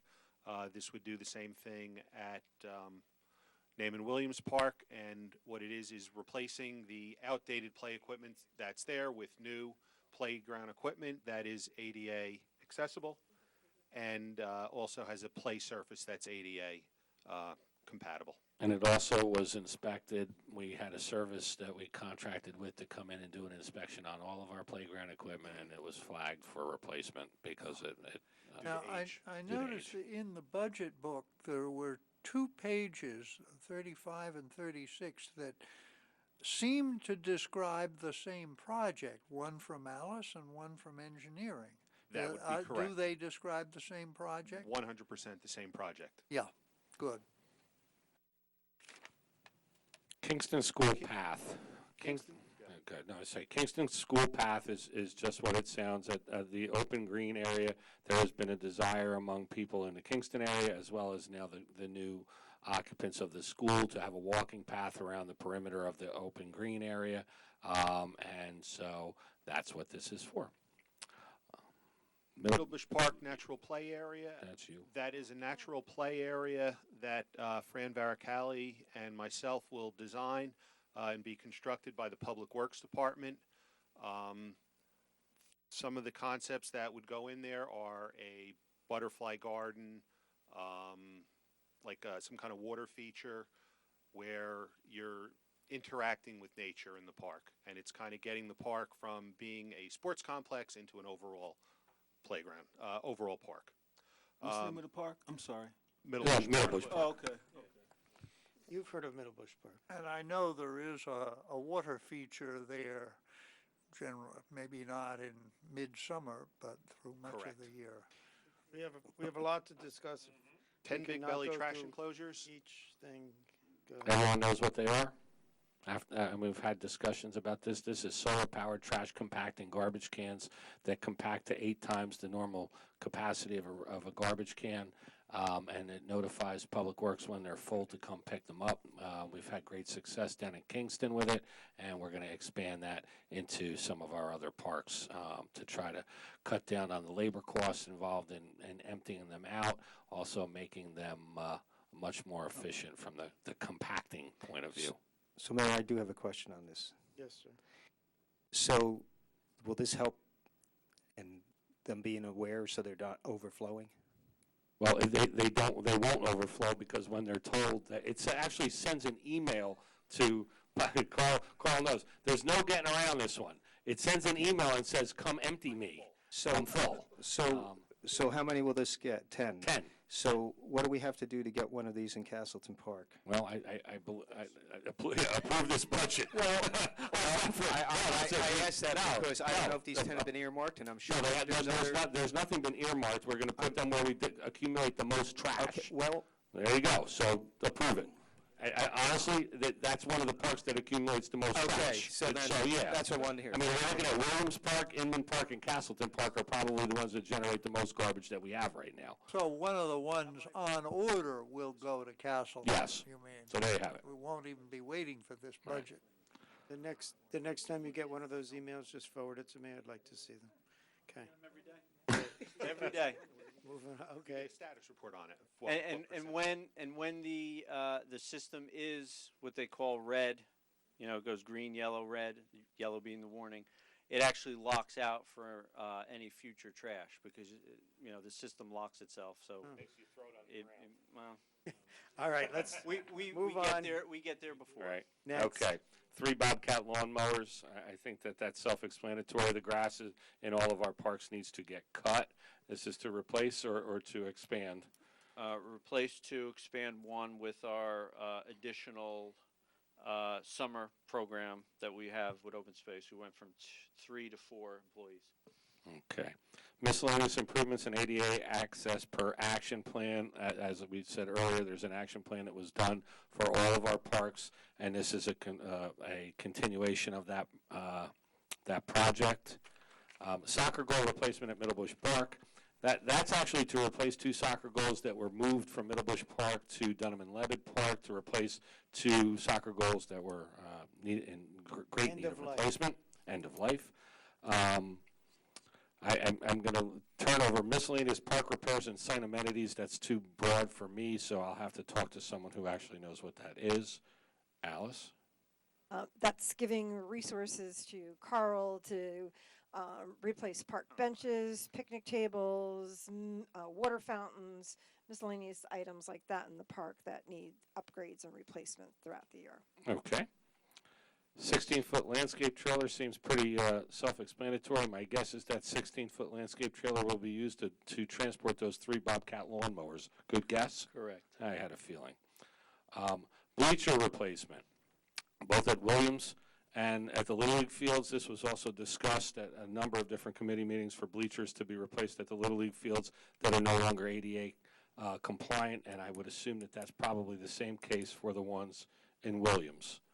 There's damage to some of those bleachers. I know the ones at Little League are wooden and certainly are in need of replacement and are not ADA compliant. And for those of you that forgot or forget, the Little League fields are our responsibility because it's our property there. Park restroom fixture replacement, Inman Park and the pool. This is literally what it says. This is a replacement of toilets and sinks in the bathroom facilities at both Inman Park and at the Naaman Williams pool. Alice, They're just age and wear and tear and getting them to work properly. It's really important to keep the pool functioning and for park rentals so that the parks can be utilized for the rentals Okay. and for the programs that take place in the parks. We believe okay. All right, and then underneath is the historic house repairs. And we've talked a number of times about some of these things. The Van Wickle structural repairs are ongoing. At the next phase is we're looking to budget $300,000. That will complete the restabilization of the house and hopefully make it last for another 370 years. The Dunn House new slate roof, there has been some discussion about this. Currently, we have included $200,000 for the replacement of that roof with slate material. However, I do believe that it would be more appropriate to consider synthetic slate as we did on the Hageman House, and that cost would be roughly one-half the cost that's put in this estimate. Now, the thing I remind all of you is that the Open Space Advisory budget, trust budget, is much different than our other capital budgets in that this is more of a spending plan as opposed to a budget, and this is not where we budget that money and then we have it and we don't use it for this, we use it for something else. It's and just we don't increase taxes or base our absolutely taxes not. on This it. is all money out of the trust that currently exists. So I think that there will be much more discussion about that particular item as we move forward with historic, open space, and the various committees that oversee that All I type of can work. say is, I want you to come to the Historic Commission and I take a came for Hageman, and I'll come for Dunn. Dunn exterior woodwork is what would be done in conjunction with the replacement of the roof. There's a lot of rotting wood that needs to be replaced, and that work would be done in conjunction with the replacement of the roof. We did a survey of all of our heating units in all of our houses that we own, and Hageman's furnace is in need of replacement. End of life. Mr. Manager, for Yes, sir. next time we sit here next year, I hope there is something on here for those blue tarp holders at the end of Old Georgetown Road. I don't know that we'll have any capital project. Perhaps at some point during the course of 2017, I might put in front of you some other plans. That's what I would like that resolved. You got in it. a year. Okay. Obviously, I'm one of 9, but that's my But personal. no, I've heard it from 7 others. So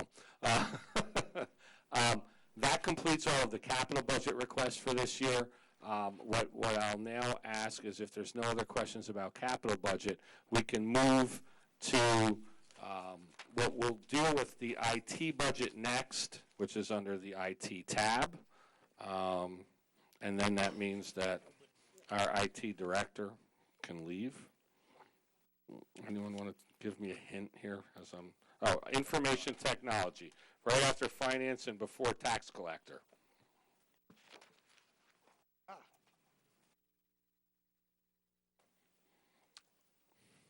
Oh, could you have made the printing smaller, please? Well, that's if you want all of the information on the salary sheets to print, you have to print it small.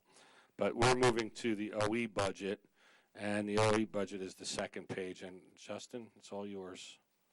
Okay, so this year the IT operating budget is total request of $177,420. That reflects a roughly a $9,300 increase over CY 2016.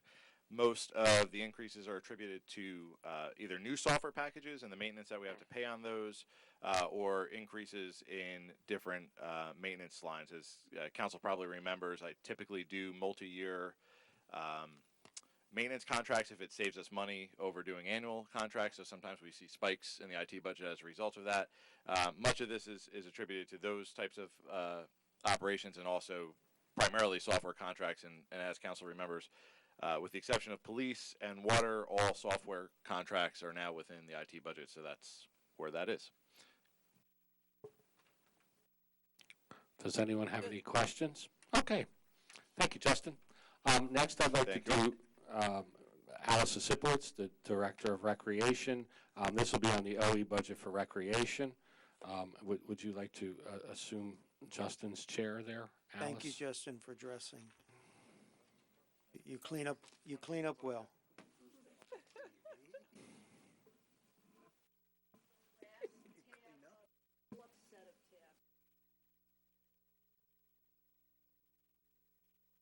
I got it.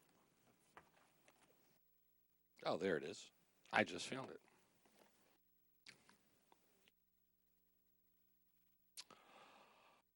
So Alice's budget has been decreased by $11,750 overall for a total budget request of $50,000. Alice, why don't you talk about the changes in your budget from last year to this year? Because obviously it appears that almost everything went down, and there's very few that went up. Essentially, what we did was transfer some of the expenditures for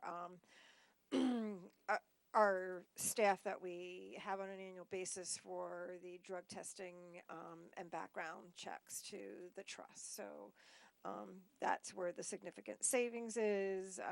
Ask for a small increase in supplies for the senior citizens program for some of their club activities. So that's really the only change in the rec OE there. And there's no change in the salary, but there's no change in the staffing for recreation, or I should have mentioned that as well for IT. No request for changes in staffing in either department.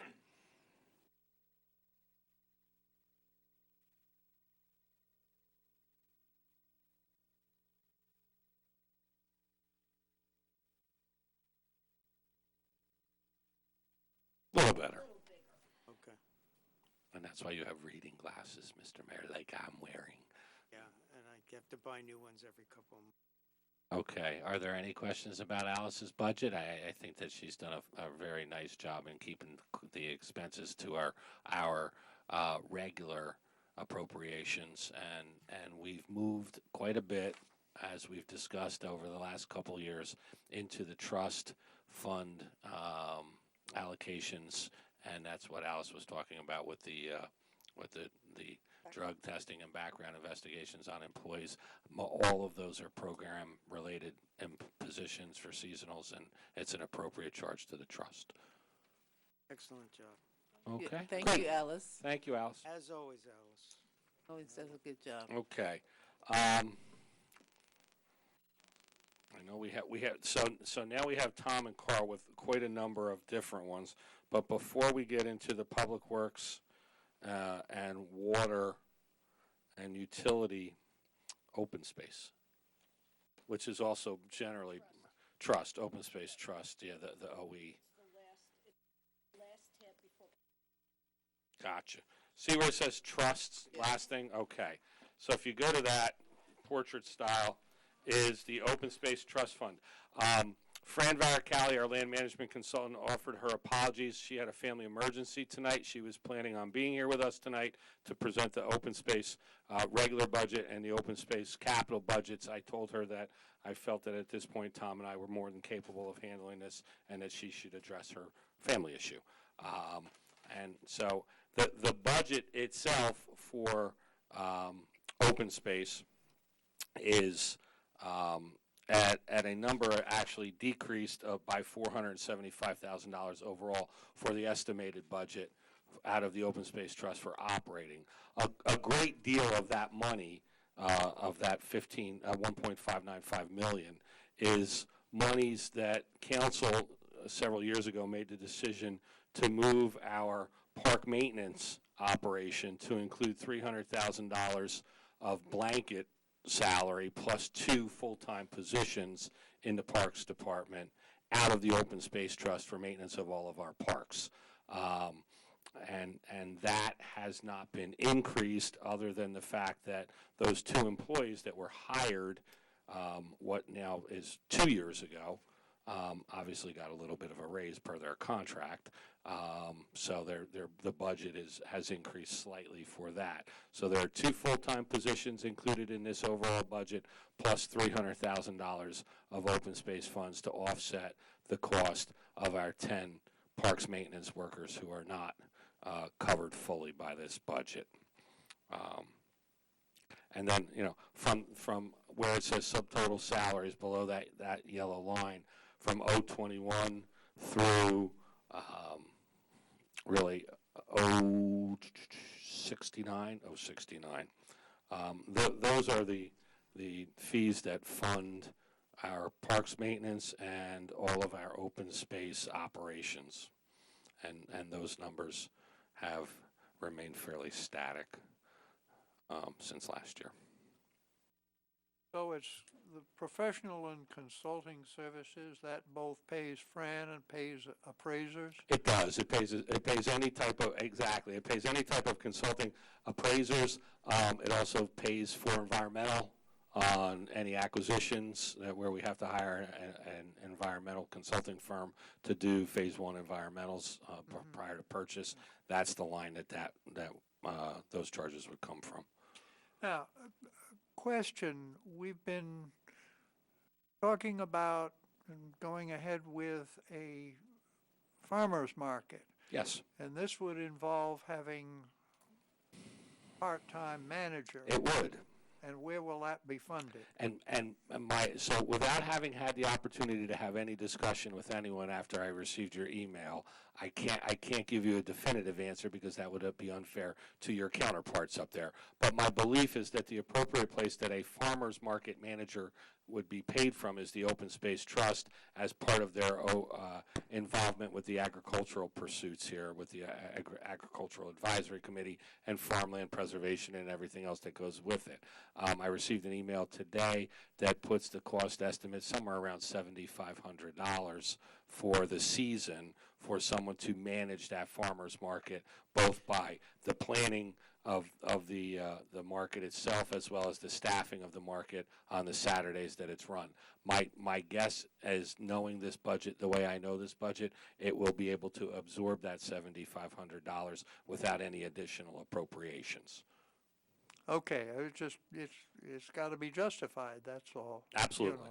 Absolutely. And of course, I'd remind the rest of the council that this will be in part defrayed by the fees that those selling at the market will pay for a... And if established the way I just proposed, then those fees that are collected would go immediately back into the Open Space Trust. Yeah, and I might just mention, Bob, I ran into Kathy Blooming today. She said she talked to Kim of Kim's Jams, who asked, could she come just once a month and, perhaps pay $50 rather than $200, which seems to me a reasonable idea, but I'm just, I guess really that has to go through Fran, but I'm mentioning it. And I'm sure that we'll be able to work all of those details out in a very short order because we need to if we're going to start in June. Yeah, we really have got to move on every aspect of this. Okay, other issues in open space. And does anyone have any other questions about the open space operating budget? Yeah, Yes. I have another question. Sure. What is this water and sewer item of which we've spent only 1.5% this year? Water and sewer, 1.5%. I see water and sewer that we've actually... 072. Yeah, 072. I actually see we're at 26... I actually see where $240 was budgeted, and we spent 6,377% of that, or 15,305. No. What I'm looking at the Open Space Trust Fund budget. So am I, line 072, unless I have a different sheet than everyone else. Water and sewer. Yeah. I have a budgeted amount this past year of $15,340. No, that wasn't a budget. That was actual expenditures, Councilman. The actual budget was $240, the bold next to it. What was spent was $15,305. Well, then they must be reversed. Yeah, they're. No, they're not reversed. Wait a minute. They're not reversed. That's how much we spent on water in Middlebush Park to irrigate everything. Then the No. sheet is wrong. 15,340 is in the 2016 budget column. Not on mine, it isn't. It's under Why don't we actual compare expenditures. sheets?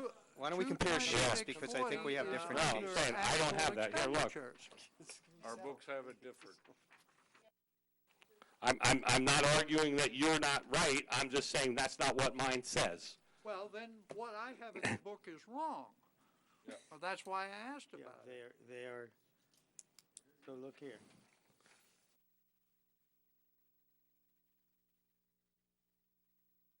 Yeah, they're wrong.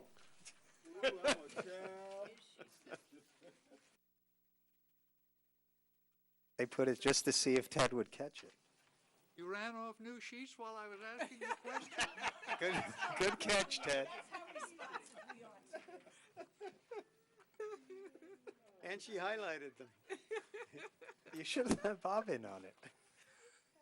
So in the end, I'll go back to what I said. There was $240 budgeted, and we spent $15,305, and that's primarily due to the fact that we have to pay a water bill to ourselves for the water utilized in Middlebush Park to do irrigation. And we, of course, have to pay New Jersey American Water for the water. Oh, we absolutely do. But you see why I asked the question? I certainly do. And now you should all have the correct one, and I don't believe that there's any differences. I still got to know how she had these sheets I ready. have no idea. I'm pretty impressed with that, too. It's almost as if she knew was that a there was test. something wrong. Yeah. Okay, so going back, now that I've explained 072 water usage in Middlebush Park, are there any other questions about the open space budget?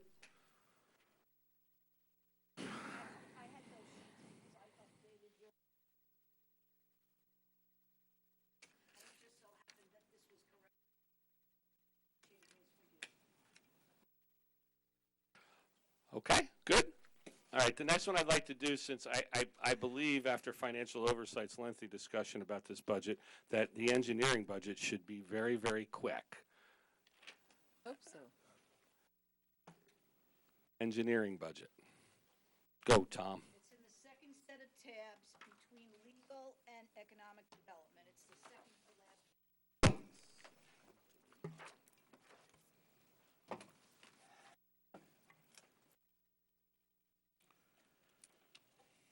Yep, that's what I was just looking at. Within there, we're looking at a $100 increase from 13,505 to 13,605.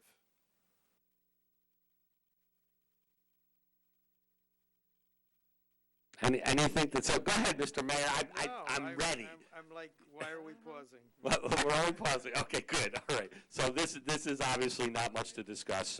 So the next ones that we should get to are our public works ones, and the very first one that we should talk about is tab streets is the name of the tab, and that's the first of our public works tabs. So if everyone can get to the streets tab. Streets and roads. Streets and roads, okay. And from this point on with the public works, they'll just follow the tabs, we'll just go one after the other. They're all in order for public works. Within this one, we're asking for an increase of $3,100 from $160,225 to $163,325. What's That's the, basically in hardware. Correct. okay? Any Okay. questions? Any questions about streets and roads? Okay. Snow. And it never snows. How much Snow, paying we for snow? are keeping the same. No. Went it's down. reduced due to the reserve. All right, so I'll cover this one. Tom doesn't need to cover this. So Kathy and I met about this particular budget and made a decision to lower that by $200,000 from what was budgeted last year, from bringing it from $700,000 down to $500,000. As you're all aware, the money that's budgeted in snow is one of those rare occurrences where the state of New Jersey allows us to keep it in there and put it into a reserve account after the end of the year for what money was not used. So our current reserve balance is $956,099, given the fact that is roughly the same as more than a year's worth of usage that we would anticipate, even in a bad year. We feel that that's more than sufficient to cover our snowfalls for 2017. And after they cut the account by 200,000, it snowed the next day. It did. That's actually not a lie. Kathy and I met the day before and said, cut it, and then it snowed. But then they did such a great job cleaning it up that they got it almost all done on regular time, so it didn't really cost us that much money. But anyway, so, all right. So after snow comes waste or sanitation. This budget is showing a decrease of $24,700. This budget covers, really at this point, two things. One, it covers our recycling bill to Somerset County for the once every 2 weeks collection of recyclables that Somerset County does. And the other thing that it pays for is our garbage, the garbage from all of our municipal buildings. The decrease in this budget is primarily related to two things. One, the discontinuation of leaf collection bag and decal purchases, because we changed that procedure last year, and that's a decrease of $9,700. And then a decrease in our actual hauling charges for our garbage at our various buildings. And that's done based on a decrease in cost. How did that decrease? We use less garbage. Or we use less garbage. We create less garbage. We don't use any garbage. We generate less garbage. We recycle more. Okay. Well, is the Somerset Recycling Services, is that the county recycling? Yes, 'Cause it that's is. where the decrease is. No, the decrease, if you see, is 100,000 out and 100,000 in with a grant. That's just, there is no decrease at all. That number really hasn't changed at all over the last several years. If you look on the difference proposed, it's 100,000 out, but it's 100,000 in from the grant. So it's a wash. The previous year, you budgeted 688,000, and then you put, you have The same thing we did. We took 100,000 out of that as well. So several years ago, there was $300,000 in tonnage grants that were discovered that had gone unexpended for several years, and a decision was made. Yeah. Okay, and we're in year 3. So here we have it. Next year it'll go up. Buildings and grounds. Buildings and grounds. Buildings and grounds is just what it sounds like. It's all of our the maintenance of all of our buildings and our own properties. The budget total request is $236,825. That's an increase of $8,000 over last year, with $7,500 of it in the amount budgeted for the contract to clean our buildings, because we contract that service out. Do we have a reliable service now and not have to change every year? I'll let Carl answer that answer, because if I do, you won't want to hear what the answer is. We'll let you know in a year. Exactly. We'll probably be going back out to bid in June. Okay. Vehicle maintenance. Vehicle maintenance is budgeted at $151,000 and was previously budgeted last year at $146,000. And you can see by the year-to-date actuals that were done after 3 quarters, we were at 88%. So quite obviously, we were a little bit above the 75% that we should have been at. The motor vehicle parts and accessories is really accounting for the increase. We've added $5,000 to that one line to allow for more parts to make repairs. And you can see that in 2016, it exceeded that amount that we anticipated in our budget. Okay. And that is the end of the Public Works budgets. The one remaining budget is 2 tabs away or 3 tabs away, utilities. If you could turn to utilities, these are budgets that are done by Kathy and Tom and myself, put these together. So Councilman Chase, you'll take note of the fact that the electricity budget has been reduced once again, in this case by $50,000. I would like to say that it's all of our sustainable Jersey work on our buildings and our decreasing usage of electricity here by using more efficient lights and our solar panels on our roof and our HVAC improvements. And I say it not really tongue-in-cheek. It's true. I think that there's been a great deal of effort on the part of the town to become more efficient, and you see from our capital budget requests for this year that we're looking to take that one step further with LED lighting. And I think that hopefully, as long as public service doesn't go and turn around and make the kilowatt hour cost a whole lot more, maybe we'll be able to see a decrease again in that line next year. I think that that's a realistic number. I don't think that $50,000 will come back to haunt us. I think we'll be in good shape on the electric bill.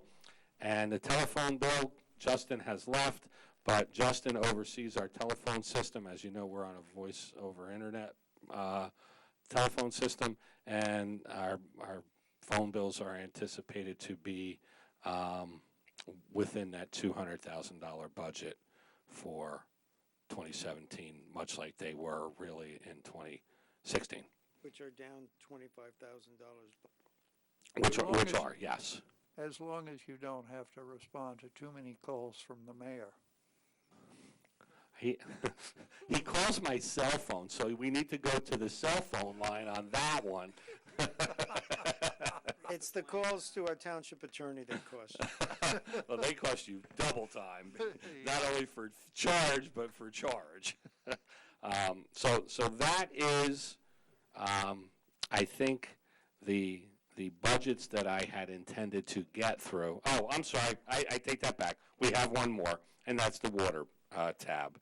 And that is, tell me, water is third to last, right before trusts and capital is the water budget. And this one, Claire, I might need some help from you on this one. And so the water budget itself is a 2-page summary sheet. So if you look at the bottom of the second page in gray where it says total 2016 water utility budget request, that should probably say at this point 2017, shouldn't it? So there's a typo. We'll need to fix that. But the bottom line is the 2017 overall budget is $17,573,000, and that is a $3 million increase, and this includes capital budget. So a $3 million increase over the $14,529,000 budget of 2016. The largest part of that is the capital budget increases. We're having trouble finding. I'm sorry. What you're reading. Okay, I'll slow down then. If you look, Are these the colored? Pages, I think. yeah, they're the colored pages. Okay, You got them all now? Okay, I'm sorry. got it. Okay. All right, so there's 2 places. You know what? I jumped ahead. Do you see the yellow line that says total operating budget? Yep. All right. The total operating budget for the water utility is proposed at $14,103,000, and that's an increase of $1,031,000 over the previous year's $13,071,000.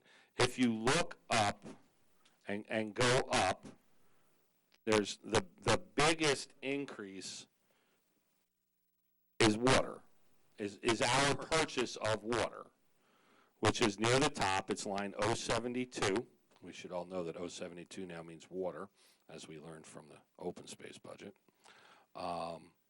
And this is an increase of of $422,500 in the purchase of water to be sold to our customers. Now, this reflects a rate increase from New Jersey American Water, exactly, approved by the Board of Public Utilities. So I'm going to ask you a question, Carl, and I don't know that you'll have the answer immediately, and perhaps I can bring it back if you don't. How much more water are we proposing to buy in 2017 that does that number reflect? And is there a reason why we would be purchasing more water in 2017 than 2016? Summerfields. Well, there isn't, well, so, I mean, it's a kind of a loaded question to a certain extent. There is an increased usage expected from increased development, but I don't know that makes up for $422,000. Does it? Then the rest is just the rate percentage. The rate increase. So Okay. Yes. what rights do we have when those increases are going through the BPU approval process? What rights do we have? What rights does the township have in So- getting involved, reviewing, appealing, objecting, et cetera, to the BPU process of approving these water rate increases? I think that, so there's a public notice that is distributed to all of New Jersey American's customers, and you have the same right as any other, whether it be a company, a person, a municipality, whoever it is, all have the same rights to file their concerns, complaints, or what have you with the Board of Public Utilities. So have we systematically, or is it practice of ours to I'll be honest lower with you, the Councilman, no. increases? I don't know. So, I don't know what you'd find there, but, and maybe this isn't a budget issue, but since we're talking about major increases, and if there's a way to offset them, obviously, it's not many, and it's hard, but I'd like there to be a discussion at the administration committee meeting. I don't sit on that committee, but, could we do it on Public Works, but at some point to discuss. Yeah, you could discuss it at Public Works. I think To that we could discuss talk the about it. options of what we obviously can't control, but may have some way of holding their feet to the fire a little bit more with these increases that pass through the BPU regulatory process.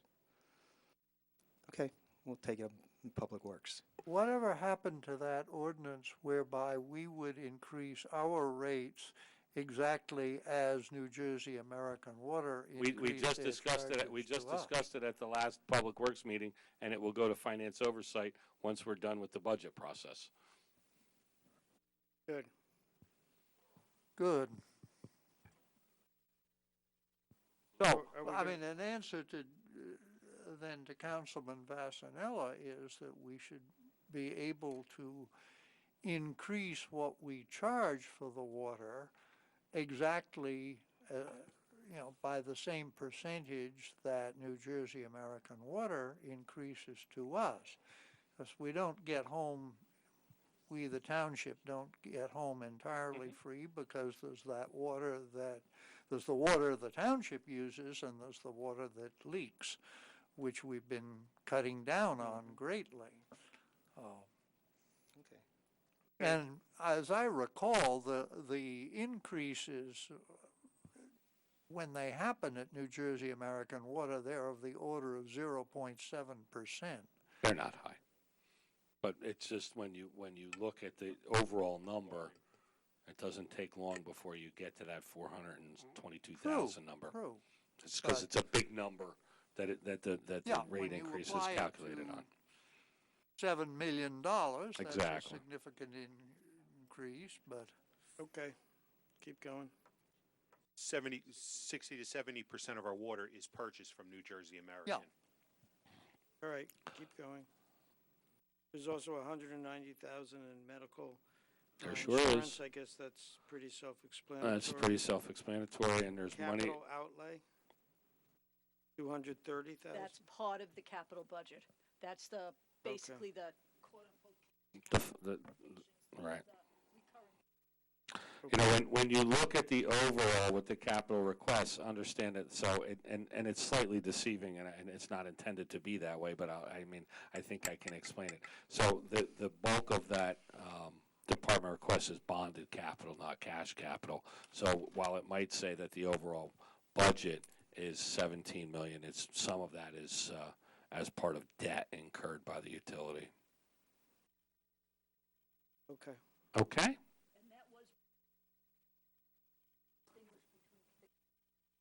Right, so if you look at those columns to the right of the categories in those capital sheets, you'll see what goes bond and what goes cash. And now I reach the end. And now I've reached the end. So that concludes all of the departments in the capital budget for 2017 that we anticipated getting done tonight. Just a couple housekeeping issues before we close. We originally had a financial oversight committee meeting scheduled for the 27th of February, which would be the day before we anticipate introducing this budget. And there will be some matters that we'll need to resolve at the financial oversight level before we introduce our budget on the 28th. And there's also another meeting scheduled on the 28th that some of you have expressed interest in attending. Do you?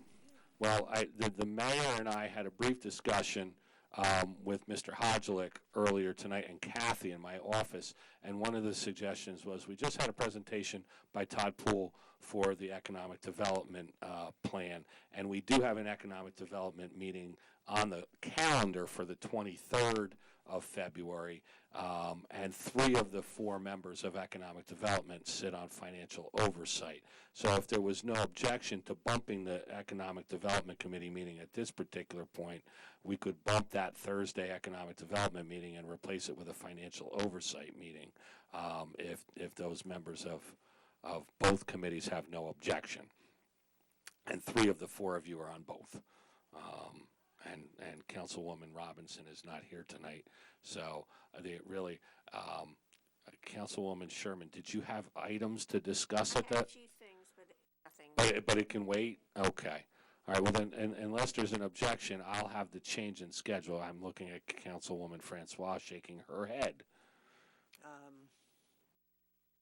I'm on a panel. I'm on a panel discussion that night. Over So the Rutgers. best laid plans always.